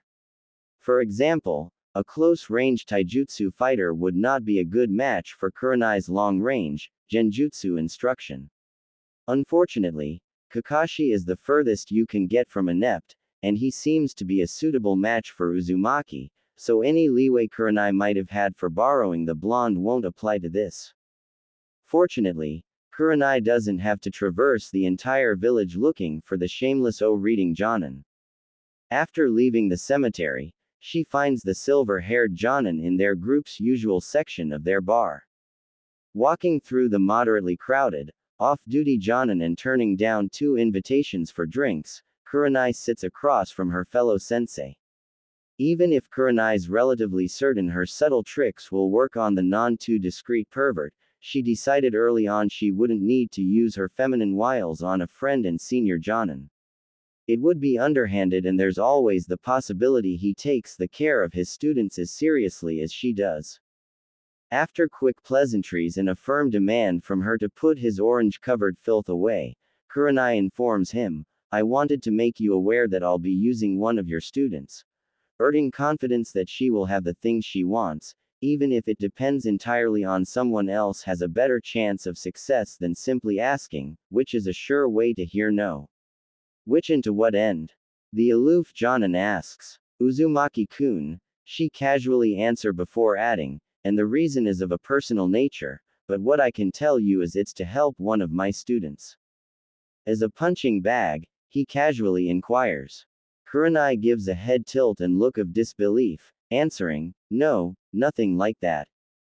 Kurenai understands some shinobi, particularly those in clans, use younger or weaker ninja as little more than punching bags for a prized pupil in order to instill confidence in the favorite, which goes against everything she believes in. Kurenai wants all her students to succeed honestly, to learn and grow on the merits of their hard work and not on a fabricated sense of confidence. "I would never do that, nor would I ever condone that behavior." For Kakashi's part, he simply nods once, but he doesn't speak of her friendly appeal to use his student. A quiet moment or two pays between them before he simply hums, "What's the problem?" Kurenai asks, hoping to convince him there isn't a problem and his student's growth will not be hindered in any way. Kakashi leans in a little and tilts his head as he asks, "Have you approached him before informing me?" She wasn't expecting that and answers, "No, I know the procedure." And he should know her well enough to not even bother asking, prompting her to ask, "Why?" He falls back again, shrugging once, conveying, "Lately, he isn't acting like I expect, is all." "Will you be instructing him in any way as a shinobi?" "No," she quickly urts. Truthfully, while she may want the blonde to succeed and inherit the will of fire, she would prefer not to be tasked with that IGN meant. As challenging as Hinata-chan is, she can't imagine trying to mentor that blonde failure as well. "Will you be attempting to sabotage his development in any way?" He follows up, and before she can answer, he quickly adds, "And so we're clear, that has everything to do with your father." "No, Kakashi," she says with a little more heat than necessary. She doesn't talk about her father much. When all her friends have terrible stories of their own, it's just accepted that while it may drive the shinobi, it doesn't have to be spoken aloud. When she does speak about her father, it's only with her closest friends. While she's never told Kakashi, she's not surprised he knows. It's his job to know psychological triggers of ranking Jonin, and during the mental eval to become Jonin, she abruptly learned how much her father has shaped the kunoichi she is today. "I require Uzumaki-kun's stance for a simple function that will not impair his training in any way while simultaneously helping my student." "Fine," he easily answers as if she asked him to pea the salt. He then wonders aloud, "Are you staying?" Kurenai smiles for her little victory and for the invitation, answering, "No, I need to get a move on this. A little giddy, she teases, why? Will you miss me? As always, unless Kurenai was written out on the page of a dirty book, the silver-haired Jonin doesn't seem interested as he casually shakes his head, no, before nudging his chin toward the door. When Kurenai tilts her head to the right, in walks Asuma with Princess Tomoko by his side. With the princess's delicate white-gloved hand resting on his strong, outstretched forearm, it looks like a delicate rose growing on a thick log. Kurenai's internal organs seize at the sight of them. Tomoko Heim is clearly beautiful and immaculate. He's well groomed down to his beard, which is neatly trimmed, lining his masculine jaw in such an appealing and powerful way, it makes her ache to see him. His uniform is brand new, wrapped impressively around his wide shoulders, and Kurenai can't help but recall the last time she had her arms wrapped around them, holding on desperately as they made pianate love. It seemed too long ago. Kurenai breaks out of her daze the moment Asuma's eyes sync with hers. Brown and red irises locked together as they are, she can't help the way her mind thinks of him, his smell, his touch, his gruff laugh, his paean for her, the love they share. There's a lot in his eyes, and she's relatively sure he sees a lot in hers until he abruptly turns away from her in favor of speaking with the gazing princess. As the princess's guide, Asuma was clearly explaining the establishment and its elite clientele, but Kurenai can't deny that hurt. It hurt like a kick in her stomach. You okay? She suddenly hears Kakashi ask, bringing her out of her heart thoughts. Schooling her features, like many kunoichi, have been taught extensively, she answers in her calm voice, fine, before walking around the gathering and leaving. Naruto. Walking up the final flight of stairs, Naruto can hear before he sees someone knocking on his door. He had just finished some intense training with his clones, so he was sore, tired, dirty, just getting over his migraine, and his chakra coils felt chalky, like fire damaged, but checking out the curvy figure knocking on his door, oddly enough, made him feel much better. His eyes land on the bubble of her butt before eventually moving up to her lustrous mane of ebony hair. She noticed him as he approached, and he recognized her as Team 8's sensei. Even under the ugly glow of the old flickering fluorescent lights of the hall, he can still see how extremely gorgeous she is. He's suddenly very mindful of his appearance in front of such a stunning beauty, but as he's just come back from training, there's really nothing he could do about it. Your Team 8's sensei, Naruto absent-mindedly comments, stopping just in front of her, when suddenly, he realizes he doesn't know her name. I am, she responded. I'm Jonin Sensei, Yuhi Kurenai. Forgetting his exhaustion for the polite beauty before him, he smiles as he returns, I'm Uzumaki Naruto, future Konoha Hokage. It's not very often he meets others who don't immediately look irritated or disgusted to see him. So he wants to impress her with his best attitude. Arrogant, Kurenai mentally urts.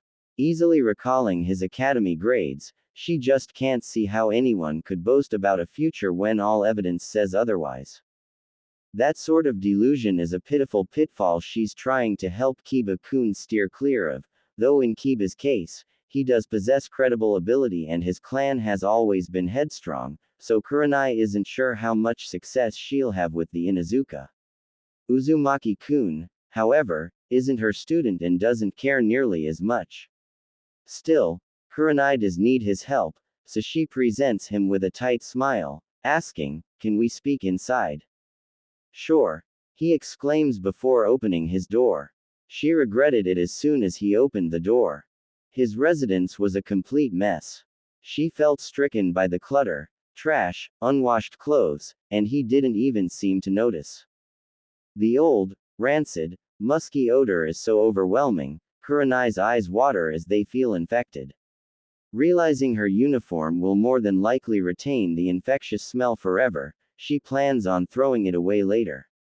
Her worry graduates to her skin and hair, to which she makes a mental note to buy several bottles of odor-neutralizing conditioner and pray it'll work. How is he not embered? Her mind yells. After moving the only chair in the small space to the filthy couch, and taking a seat he waits for her. She isn't sure why he doesn't remove the old ramen cups, the clutter of papers, an adult magazine off the old stained couch for her to sit. Not that she would, as it would be the hospitable thing to do when she remembers he's an orphan and probably doesn't know any better. Refusing to sit anywhere, and eager to leave, she forgoes setting him at ease with polite conversation and jumps straight into the purpose at hand. I would like you to help a student of mine. Do you know Hyuga Hinata? Tapping his chin, he hums, MNNNN, yeah, guessing himself, dark hair, white eyes. Yes, that's her, Kurenai politely confirms, though wonders how he can be so oblivious about a girl he attended school with for 4 years. This might be tricky to understand, but don't be afraid to ask me any questions when you don't understand something. Got it, he responds with gusto. So, I want to help Hinata become more assertive. What does assertive mean? He interrupts. Inhaling in disbelief, she slowly answers, it means confident. I want Hinata to be more confident. After he nods, she continues. This is where I feel you can help. She's noticed how confident you are, and I believe if you were to talk with her, then she will learn to be more confident as well. So, you want me to tell her she should be confident? Not exactly, Kurenai patiently states. I'm confused, Naruto interjects. Let me finish, Uzumaki-kun, she states. To which he happily expresses, you can call me Naruto. He's really testing her patience, but in order to keep him comfortable, she corrects herself. Naruto-kun, the thing that's difficult for Hinata is that she's very shy, which is why she's never talked to you before. Now, before you say anything, my plan is to convince her that she's only talking to a genjutsu version of you. If she believes it's only a genjutsu that she's talking to, I believe she'll eventually feel safe enough to talk to you in person and grow more confident because of it. Sue, you want to trick her, Naruto simplifies as only the best pranksters can. With a tighter smile, Kurenai digs deep to answer. I wouldn't use those words exactly, but if it'll help you better understand, then yes. A simple play to help ease her anxiety. With squinted eyes, deep in thought, he asks, and you know how to use genjutsu? It sounded like fantasy the first time he heard of the discipline, and he's been told many times he doesn't have the head for it. Yes, Naruto-kun, I do, she answers tightly, doubting her reputation as the best for a moment. Now, would you ease me in helping her? She didn't need to tilt her head and look at him with soft eyes, but she wanted him to agree quickly so she can leave. Asuma had already annoyed her enough today. Add to that she's standing in front of the seal containing within the cause of her father's death on top of the gagging odor of this apartment, and her annoyance is rapidly eating away at her patience. Even with a slightly pleading look on her attractive face, Naruto answers, I don't know. How long will this be for? I have a lot of training to do. Normally Naruto is all for helping, however, he's dedicating every waking moment to his training with Naru-ni. Knowing what some of the future will bring and those it'll hurt is a powerful driving force, and Naruto is making progress. He doesn't want to slow down for anything, unless it's for Sakura-chan, or Ino-chan. Maybe he's too dense for that type of subtle play, she wonders before speaking. Evenings would be best, every day until she's better. I've already asked your Jonin-sensei and he's approved, so any training Kakashi has you doing can wait. Quirking his brow low in agitation, Naruto nearly laughs when he urts, I didn't mean Kakashi-sensei's training. All he ever teaches is his team drills. We spar in the mornings before we do D-rank missions and that's it.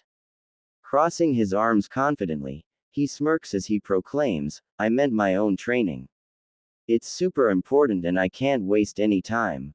Though mildly glad he seems to take independent training seriously, Kurenai has her mission and for Hinata's sake, she will have her way. Surely helping out a fellow genin is important to you. Yeah, it is, he answers, adding, but so is my training. There are no shortcuts to becoming the greatest Hokage ever, which means I have to train hard every day. With a bit more genuine a smile, she replies, that's admirable, but Naruto-kun, this is also for the village. I can see how much you want to be Hokage, and strong, powerful leaders always put their village first. Help Hinata. You may even make a friend out of it. Desperate to leave, Kurenai lowers herself to his eye level, so her chest swings forward some and he can see a bit of cleavage before sweetly asking, can I count on you, Naruto-kun? Eyes wide by her forward posture, he hesitates for half a second before aggressively nodding with slack lips and declaring, okay. Good, she quickly states, standing straight again and already leaving. She can't stay for another second. On her way out, she makes sure he meets her at the Hokage Tower at 6 sharp, right in the middle of his training time. Usually, after missions he tends to have 6 or so hours to train, but this help Kurenai sensei needs for Hinata will cut right in the middle of that. Still, he wants to help Hinata since he doesn't recall ever having any problems with her, and so decides to leave clones in his apartment training while he helps Hinata. He doesn't get why she's so shy that she won't talk to him, but hopefully, it won't take her long to become confident. The young genin learns the very next day that Naru-ni is a big fan of this plan. That sounds great, Naru-ni chimes. That means things are working out well over there. Hinata-chan is one of the strongest kunoichi Konoha will ever have. Since she was always so quiet and shy, I never knew how bad she actually was. Trust me, if she can get rid of that early, then it'll definitely be better. Cool, Naruto states, surprised to hear the declaration. Abruptly, Naru-ni asks, so, any luck with Ino? No. A clone saw that she's back with her team, he states, taking one of Naruto's suggestion to use a clone for surveillance and reconnaissance. She looks fine, almost like nothing happened. I figure I'll try and talk to her when she's alone. And you haven't told Sakura-chan? She's too busy healing every little scratch on Sasuke-tem to notice me. He says angrily, blaming Naru-ni for his constant agony of witnessing his teammates. And I'm the one that gets hit the most when we spar. You would think she can spare a bit of Iryo Jutsu for me. I really wish I could see you to help with your taijutsu, Naru-ni comments yet again. Prayer beads are for voices, and if it does include a visual connection, then Naru-ni hasn't figured it out yet. I learned a lot of good stuff I wish I can show you. You should ask Kakashi-sensei if he has any scrolls or something that can help. Yeah, I will, Naruto mumbles. Are you close to getting the second stage yet? No, Naruto grumbles. This part is crazy hard. You have to remember to focus and retain until the final second, Naru-ni reminds him. Don't worry, I think you're doing great, so I'm sure you'll get it soon. Naruto is waiting at the Hokage Tower when Kurenai arrives promptly at 6. He didn't trust himself to be on time and so arrived 10 minutes earlier. Though he was lamenting not training, the mesmerizing sight of her approach made him feel better about it. As attractive as she is, Naruto would still prefer training, which is why he has teams of clones training in his place. A team of 10 are in his apartment working on the second stage of Rasengan, while another team of 10 are in the forest working on chakra control, so it's not a complete loss. Kurenai explains how this play was going to go. I've already explained to Hinata that she will be seeing a genjutsu version of you, but she will not know that it's actually you. For this to work, it's imperative. What's imperative mean? He curiously interjects. Exhaling deeply, she corrects, for this to be effective, it's important that she continue to think the entire scenario is genjutsu and not the real you. In hopes of probably getting out of this, Naruto asks, why not just make an actual genjutsu of me? Because, I don't actually know you, and the you that she sees needs to be as authentic as possible for this to cover any and all unforeseen variables. Also, if you see me materialize out of nowhere, you cannot react to me in any way. If you react to me, It may tip her off that you're the actual Uzumaki-kun and then we fail. Wait, I said you could call me Naruto. I prefer Uzumaki-kun, she returns a little chilly. Do you understand how this is going to go? Can you repeat everything I explained to you? As the pranking king of Konoha, he feels insulted but humors her nonetheless. I'm going to pretend I'm a genjutsu you created to talk with Hinata-chan. And if I ever look at you, she'll figure us out. Close enough, the raven-haired Jonin mutters before they prepare for the play. Expertly hidden by Kurenai-sensei, Naruto watches Kurenai-sensei enter the kitchen where Hinata is washing the dishes. Kurenai asks, "Are you ready, Hinata-chan?" Shocked, nervous and red in the face, Hinata asks, WH what? Now. No time like the present, Kurenai easily states while mentally thinking of showing up the girl's hole of a father. Now, remember, it's only an illusion, but it will feel very real. And don't use your Byakugan. Kurenai doesn't expect the girl to see through her genjutsu, but she wanted to make certain the girl didn't spot Naruto from where he's hidden. Say sensei, Hinata nervously starts. Don't you need a good understanding of of the person you'll be making an illusion of. You shouldn't underestimate your sensei, Hinata-chan, Kurenai confidently yet playfully relays. I'm very good at what I do. Now, are you ready? Hinata takes a few deep breaths before nodding. Okay. You can keep cleaning if your hands need to keep busy, and keep in mind you can do no wrong here. When he got the signal, Kurenai disappeared and he walked into the kitchen, casually greeting her, "Hey, Hinata-chan." Her eyes round to near-perfect circles under raised eyebrows and her cheeks blush a deep shade of red. Nah, she tries and her pupils roll back into her skull as she pays out. Hinata, he calls as he quickly catches her. Whipping his head around in search of Kurenai-sensei, he yells, "Is she okay?" Kurenai reappears beside them, checking on the young girl.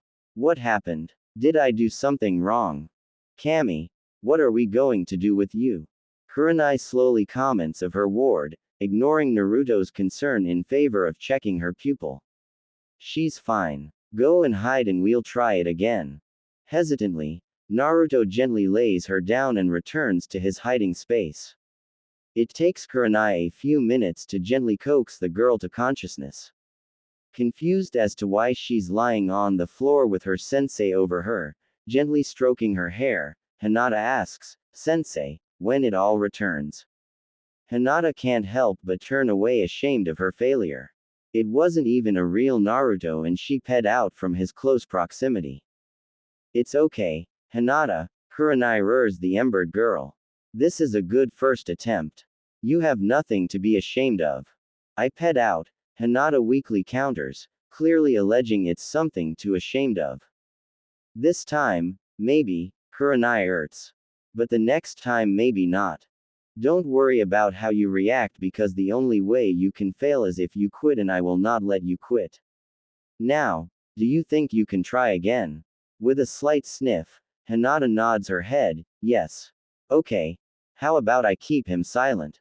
He'll just stand there so you can get used to it. That's all this is, Hinata-chan, practice. The girl nods again and they get off the floor. After a quick moment to gather her expectation, Hinata nods at Kurenai. Okay. Here we go, Kurenai says, giving him the signal before she disappears like a mirage in the desert, a jutsu of beauty in Naruto's opinion. Naruto steps into the kitchen, and immediately forgets he isn't supposed to speak.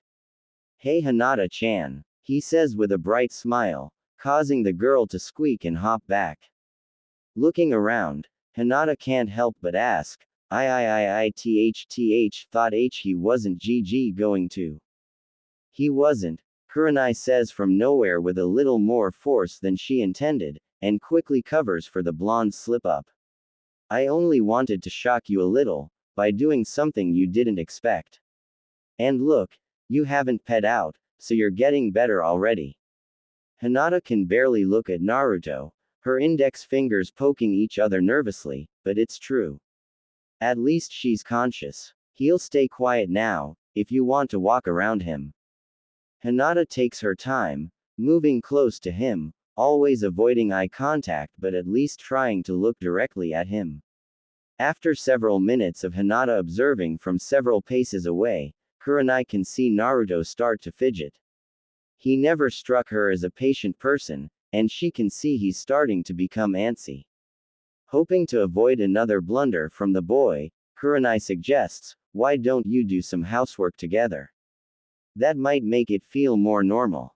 For the next 2 hours, Hinata and Naruto do chores while Kurenai observes her pupil under the unseen cloak of her genjutsu. Though Naruto wanted to help Hinata-chan, he couldn't help but feel this is a complete waste of his time. He's big enough to admit he doesn't understand much more than tricking Hinata into thinking he's a fake Naruto when he's actually real, but he can't believe this is the only way to cure the girl of her shyness. Maybe Kurenai-sensei hasn't tried everything, he thinks, because this is barely better than a D-rank mission. He hopes there's something else Kurenai can do because he can't see himself just doing housework for 2 whole hours with a girl who can barely look at him every single day. Better than the glares, another part of him mentally admits. As previously discussed, Kurenai alerts Naruto to be ready for a quick and stealthy exit. The raven-haired sensei had already left the door open for him so he can wait outside for her before Kurenai's voice ends the session. "I think that's enough for tonight," the beautiful sensei announces, materializing out of thin air. "Hinata-chan, before I dispel Uzumaki-kun, would you like to say anything to him? Remember, he's only an illusion." Hinata looks from her sensei to the general vicinity of her longtime crush. She opens her mouth to bid him good night, but little more comes out than, "Ggggddnnn ni tt." She takes a breath, exhausted for some reason as Naruto-kun smiles at her, replying, "Night, Hinata-chan." The girl's sensei places a gentle hand on her shoulder and has a proud smile on her caring face. It reminds Hinata too much of how her late mother would be with her and overcome with emotions of gratitude, acknowledgement, and affection. The indigo-haired kunoichi couldn't help but hug her sensei dearly, for what she did, for what she's doing, and for believing in her when no one else does. Hinata feels as if she's discovered someone who seems to genuinely care about her, regardless of her clan or ability. It's as if her sensei sees more in her than she can in herself, and Hinata hasn't felt anything like that since her mother's death. Until now, she hadn't known how much she missed that feeling. Holding her sensei tighter, as if to make sure the feeling doesn't disappear, Hinata is comforted by the woman's warmth. It's slightly scary, but Hinata feels as long as her sensei is a part of her life, she could amount to something even she would be proud of.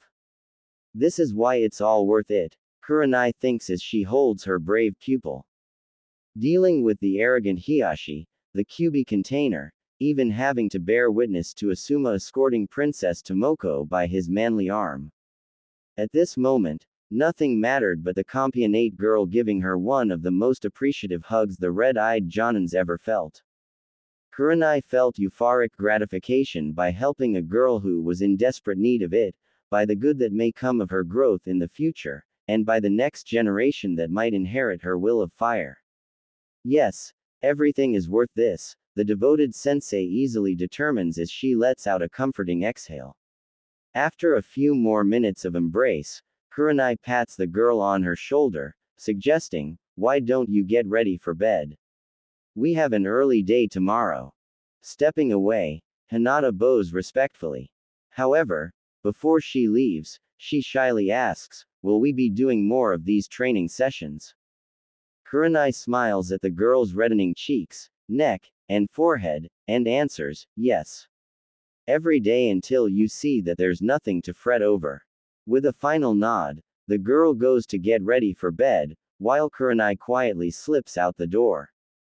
The impatient blonde was on the porch, restlessly waiting with his arms crossed and fingers tapping his clothed bicep. "What?" Kurenai quickly put her hand over his mouth, lifting an index finger over her full cherry-red lips, silently telling him to be quieter. Ignoring his question, she whispers to the blonde genin, "Be by Hokage Tower same time tomorrow and I'll come get you when I can." "Isn't there another way?" he quickly asks. "This is boring. And I have a lot of training that I have to do." "No, this is the best way," Kurenai quickly shuts him down. The last thing she wants is to lose a handle on him when Hinata made more progress in 2 hours than the past 2 weeks with her. "You're doing okay, just try to pay more attention next time. Good night." And with that, she turns and leaves him. Upset, angry, annoyed, Naruto felt each one of these emotions until he returned to the excessive mess of his apartment. The exhausted-looking clones were still working on trying to pop the rubber ball and Naruto became even more upset that he couldn't be here with them. Naruto felt the first stage was very difficult, but attempting to amplify the volume and density on chakra spinning in multiple directions immediately sounded impossible. Even with Naruni's tips, it doesn't look like there's been any progress, but as he grabs a rubber ball and moves to the last spacious area in his one-bedroom apartment, he's determined to take the challenge on, even if he has to work on it throughout the night. Sakura. Sakura happily walks the moderately busy streets of Konoha, holding a birdcage with the purple starling Naruto Baka had brought to her. The idiot knows she only just started training in medical ninjutsu, yet for some odd reason, he thought she could heal the bird's injured wing, not that she minded all that much. It was a beautiful bird, but the goal of her training was her team, more specifically Sasuke-kun, if she was being honest with herself, not healing birds. It's the reason Sakura has been so happy this week. She finally managed to heal a few cuts on his arms, 3 bruises on his back and bicep from when Kakashi-sensei sparred with them, and the most marvelous one of all was the small cut on his cheek. She had been so nervous, yet so thrilled to be so close to him, to feel his body heat, her hands were shaking from sheer joy and womanly thrill. Her absolute jubilation is the only reason she's taking the mostly healed starling across town to the idiot's apartment. Her parents do well and they have a 2-story house in some of the better civilian blocks, while Naruto's one bedroom is somewhere between the civilian markets and bars. She didn't recognize the area as she's never stepped foot in this part of the village. It's easily one of the seediest parts of Konoha, most are warned to stay out of. She noticed a few rougher necks standing or ping by would either monitor her as a marker just plain ogle the roundness of her 16-year-old posterior. Like every kunoichi in the village, Sakura had to take special classes on the effects women can have on men, so she understands, as repulsive as it makes her feel, their carnal gaze of her body is in part due to her being a ninja, a very popular fantasy among civilians, she's been told, as well as the positive physical effects daily chakra use and physical conditioning can have on a body. Molding spirit energy with physical energy as kunoichi often do, they develop slightly faster than civilians her own age. Her may not have grown much as of yet, but her derriere was developing nicely. With her long lustrous pink hair, butt, and toned legs, Sakura appreciates what she has, and judging by the attention she receives, others do as well. In stark contrast to her attractive features, her long pink hair being the most noteworthy, it seemed like everyone in the area was ugly, dirty, poor, and/or unsavory in some other way. Dirty laundry hangs outside on laundry pins, garbage littered much of the area, some of the streets were muddy, and the smell of raw meat from the market permeated the air. She actually spotted a dirty broken toilet on the road. Sakura made a vow when she neared Naruto's 4-story apartment that she would never visit him again. That idiot better be grateful, Sakura spits out as she makes her way to the top floor. Fortunately, his is the only occupied apartment on the top floor, and once outside his browning red door, she kicks it a few times, rather than mar her knuckles on the rusty surface. She hears coming, a few seconds before the door opens. Naruto, in his abhorrent orange jumpsuit, instantly smiles at the unexpected visit, Sakura-chan. Hey. It should feel nice to see someone regard you this happily, but Sakura can't stand him. He's just so clueless. Well, aside from his suggestion I study Iryo ninjutsu. Come in, come in, he happily beckons. No, she tells him. I'm not staying. I just came to give you this. She raises the birdcage with the purple sterling keeping perfect balance on its swinging perch. I wouldn't even have come here today, but Okawa-san is making me. 2-san's allergic to the feathers, so, here. She shoves it forward and he automatically takes it. Well, thanks, Naruto says. It's so cool you managed to heal her. Really, but I think I'm just going to let her go. Baka. That's the first thing I did, she responds. She leaves and then she comes right back. Okay. He tells her. I was heading out, actually. I could walk you home if. No way. Sakura returns. Thanks, but I can't let someone see us together without our teammates. They might think we're friends or something worse, she says, making a queasy face that sort of hurt Naruto to see. It sort of reminded him of the face Ino-chan made after the last round of. He hadn't seen her at all during the week, and thus far he was beginning to think the flower she was looking for didn't work as well as he'd hoped. Since that amazing experience with Ino, Sakura-chan's constant scorn, and Kurenai's cold attitude toward him, Naruto is starting to wonder what it is about him that women don't seem to like. Outside of Ayame Nisan, he didn't have much interaction with women, but even then talking with Ayame Ne is only ever for a few minutes when she has a break from work. He just doesn't understand what women want from him, and on top of that, he doesn't understand how Sasuke Tem can be the object of their affection when he acts like he doesn't even care about them. Sure, he's the last Uchiha, and he seems to have a face girls like, but he never smiles, or cracks jokes, or plays pranks. Naruto was so excited to be on the same team with Sakura-chan, and even after he gave up pursuing his love for her growth, she's still treating him as if nothing's changed. Still, she did bring the pretty bird all the way here, and if he was ever given the option of being friends or not, he'd always pick friends. So, Naruto smiles as best he can, which barely pushes at his cheek, and offers an olive branch. Well, maybe next time. I have an old camera that prints out the photos right away, if you want to keep a picture of her. You can even name her if you want. Sakura pauses for a moment, considering the offer. She did love the way the purple shines, and starlings are one of her favorite birds. Sakura nods, saying, make it quick though. I want to get out of here as fast as possible. Running inside, Naruto quickly grabs his old camera and his last cartridge and takes a picture of the pretty bird. Handing it to Sakura, she reminds him, and don't feed it ramen, or you'll end up killing her after I went through all the trouble of healing her. Get bird food, please. MHN. He sounds in the affirmative. Do you think they have ramen flavored bird food? I'm leaving, she yells over her shoulders. With a shrug, Naruto re-enters his home and sets the bird cage up in a nice spot near the window and opens the cage door, just in case the bird wants to fly.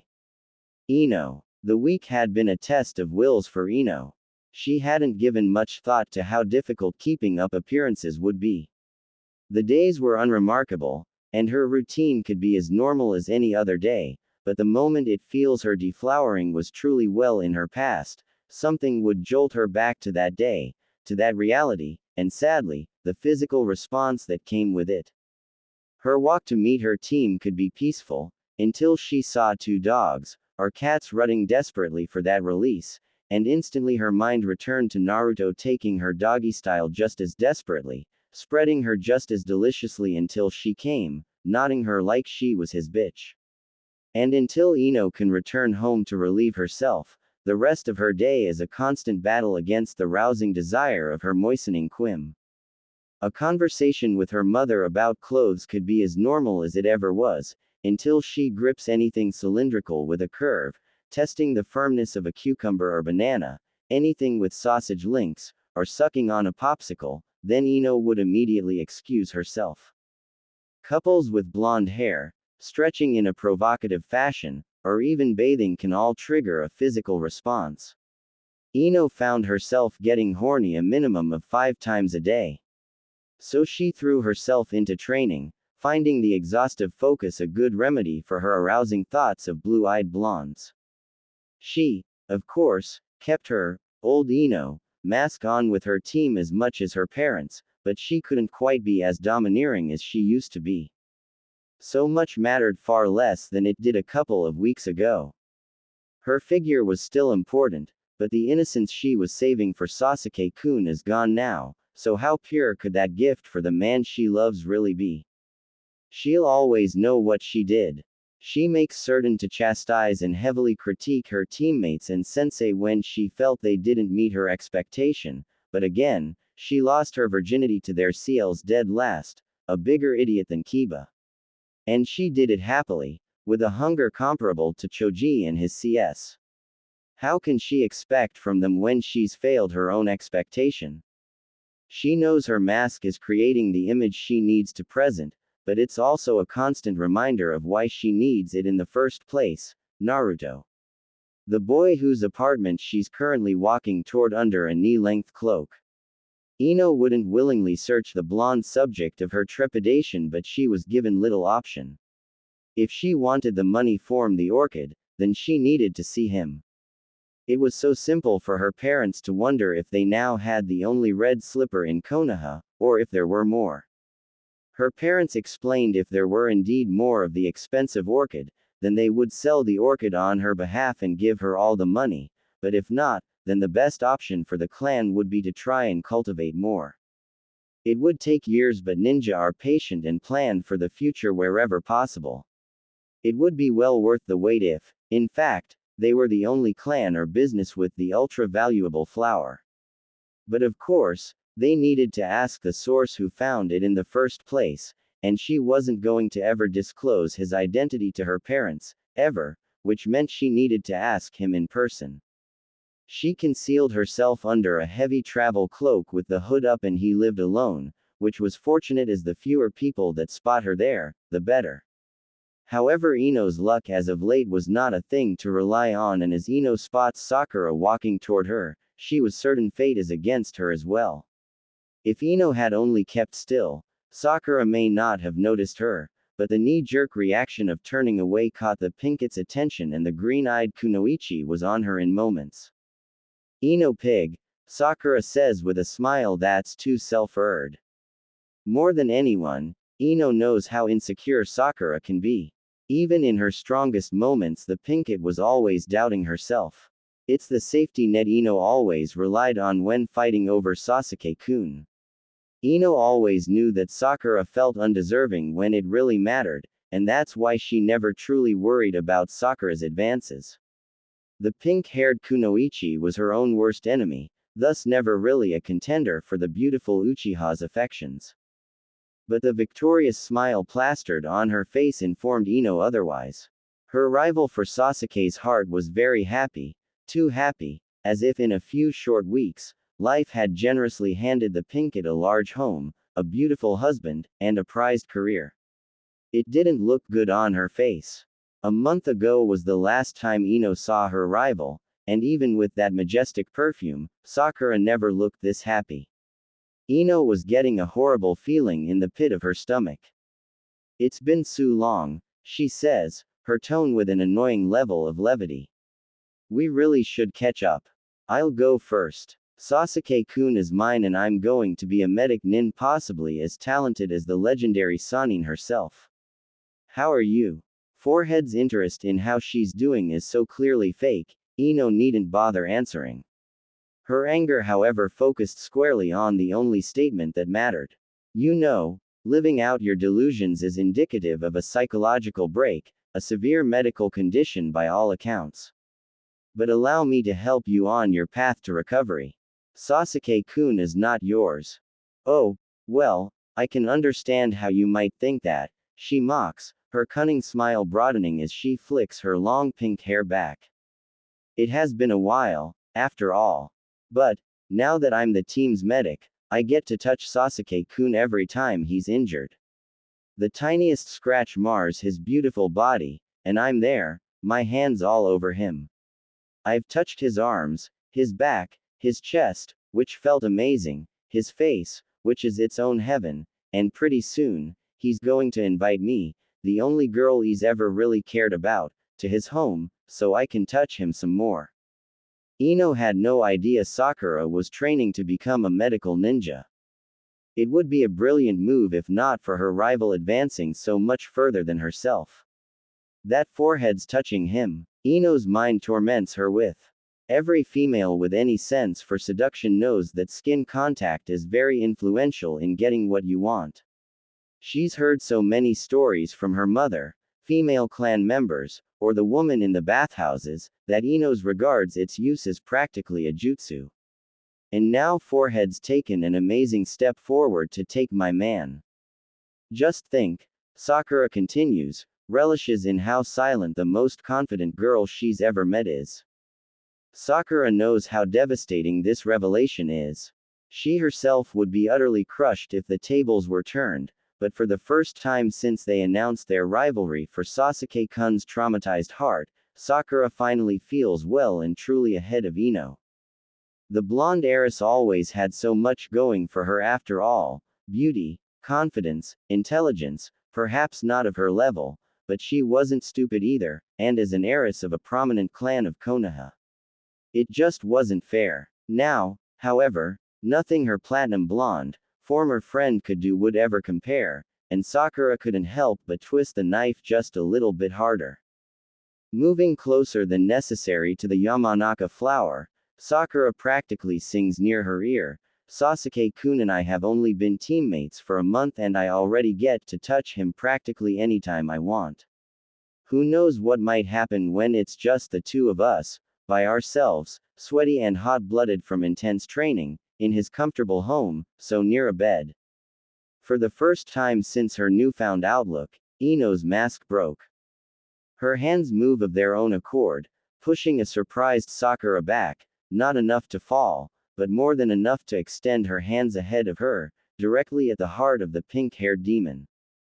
The action was faster than they can rationally explain, or properly counter. Ino only reacted like a wounded animal desperate to survive against a predator toying with their prey.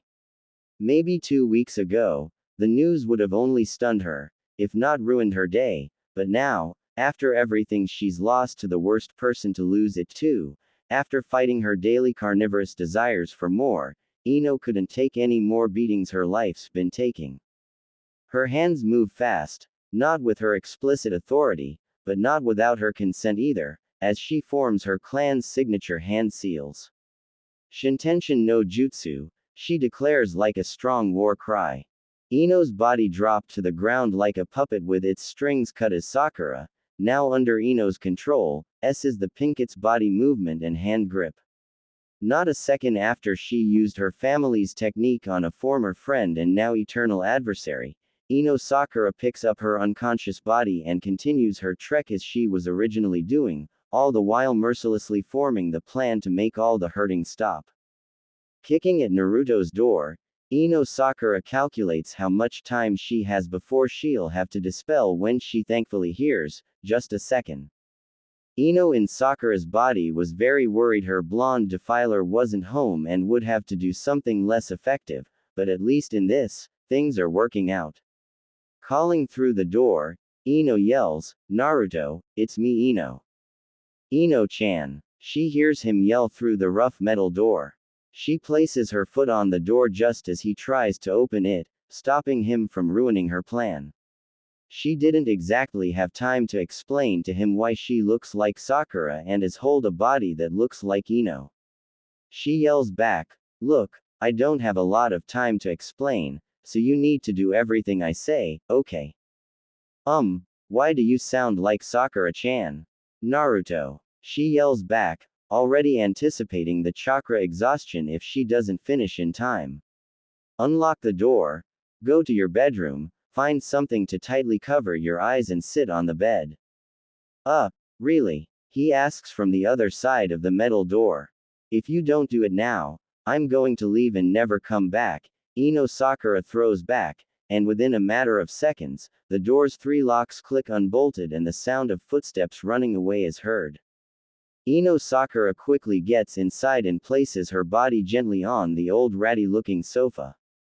It's the first time she's been in Naruto's room, and other than coming to the conclusion that it's utterly disgusting, she ignored it. Lucky Sakura's sense of smell isn't as developed as hers, not to say she didn't detect the sharp tang of garbage among other moldy odors, but Sakura's sense of smell dulled it more than her own body would have detected. Moving to his bedroom, she leans against the door frame, calling out, "You're blindfolded, right?" The moment he replies, no, she notices an Insta-camera.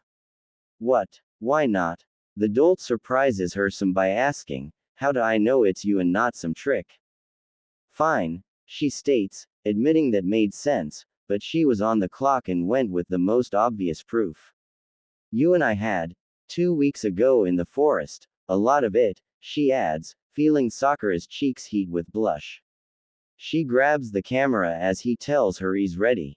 Walking in with purpose, she's quickly on her knees in front of Naruto's seated position on the edge of his unkempt bed. His blindfold seems intact and unlikely to see Sakura's notable features. Her original plan was to fool Naruto into thinking that it was Ino in the henge form of Sakura, but that would have involved more complications than she can plan for in the heat of the moment. Ino also wants this to be uniquely Sakura's penance, and with the old camera, it completed her plan neatly. That is to say, a perfect plan after she gave the boy a blowjob. She hates that she's both dreading it and looking forward to it. It's not as if she hasn't had him in her mouth before, but she's been working hard to quash her craving for that feeling he gave her 2 weeks ago. It was a daily struggle, sometimes hours long to refuse that longing, and she was getting better as time went on, but now her hands are on his strong thighs, moving up to the ambrosia that gave her a taste of pure bliss. She wasn't sure what would happen afterward, how hard her fight would become, but if it meant Sakura's mutual destruction, it would be worth it. Set in her task, she sets Naruto at ease. He doesn't seem to know what to expect and is nervous. "Naruto, I can't stop thinking about what we did, and I want to do some more now, but I'm really nervous, which is why I asked you to put the blindfold on." "I guess I can understand that," he casually mentions. "But what did you want to do?" She moves closer, between his legs, and begins to unbuckle his trousers, fettering with the zipper before bringing it down. The sound is deafening, nearly causing Ino to second-guess herself, but she squares her shoulders, reaches for his toad-covered boxers. "Lift your S," she asks, and she slides both trousers and boxers to his ankles. It's smaller than she remembered, but as she moved closer, the heat of her exhale and proximity sent a thrill through Naruto that had him hardening in no time at all. Of course, he also had his memory of the girl he gave his virginity to, which he masturbated to at least 7 times a day. Ino was very surprised by the size of his erection, now wondering how the hell something this big fit inside her little slit. The physical echo of how it thrust into her to the hilt made her, within Sakura's body, wet, very wet. Juicy enough to make the girl ponder her rival's physical health, that is until Ino feels her chakra slip. She wonders if Sakura is fighting it as she leans down and licks the tip of his hard manhood. He moans to the touch, adding a little thrill to her already soaking center. It all comes back to Ino, and in no time at all, she's licking the underside of his throbbing pole. Ino grips the base of his veined member with her right hand, wondering about his bulbous membrane as her left hand mages his balls. She sucks on his head as she strokes him and Ino can feel herself get into it. Hearing the groans escaping his throat tells her she's doing good, but she doesn't have much time. Ino needs the money shot. With a final suck of his thick crown, Ino's promptly wraps Sakura's open mouth around his. Taking him in her small mouth a tentative inch at a time, Ino barely remembers the camera, grabbing it in annoyance before returning to the saliva-covered meat in front of her. Bobbing her head up and down as he groans in blissful satisfaction, Ino is more enthused than she originally planned and squeezes his balls for the fun of his pleasured growl. When he thighs tense from a particularly hard suck, her mind reminds her for the second time of the camera. Knowing instinctively how the photo would look from the perspective of the old camera, she angles her bobbing head as she wantonly tries to take him in her throat, noting he has too much meat for it. A click and a hum later has the thick paper falling to the ground, clearly showing a still capture of Haruno Sakura, on her knees, sucking Uzumaki Naruto's long, thick, and best of all, loving it. Ino as Sakura took another photo of her managing to take a little over half his thick length down to her small throat. Naruto couldn't last much longer, but Ino didn't know that as he didn't warn her and blew his boiling load, hard, like a water pistol, in her mouth, cheek and pink hair. The smell of his cream was instantly in her nostrils as much as numerous shots were in her mouth, and Ino missed the feeling. She honest to Kami, felt numb with tingling pleasure. Some of the cum Ino Sakura swallowed, some she left nestled between Sakura's teeth and tongue like runny yogurt. Ino made sure there was plenty enough white cream on her rival's face and hair, and it was exactly what Ino needed to take Sakura down. When he stays hard, Ino feels such a rush of excitement ripple through her. Like pebbles, Sakura's panties and shorts were soaked from Ino's recollections, and the heat vibrating from Sakura's core nearly makes her discard the plan for a night of orgasms. It took all her will to pull away. While the boy caught his breath, Ino gathered the photos, but rather than check them, she hurries to leave as she can feel her jutsu ready to dispel. "You better not mention this to anyone," she says, closing the bedroom door behind her. As she picks up her body, she can hear Naruto redressing himself as he calls to her, "Wait." Ino Sakura moves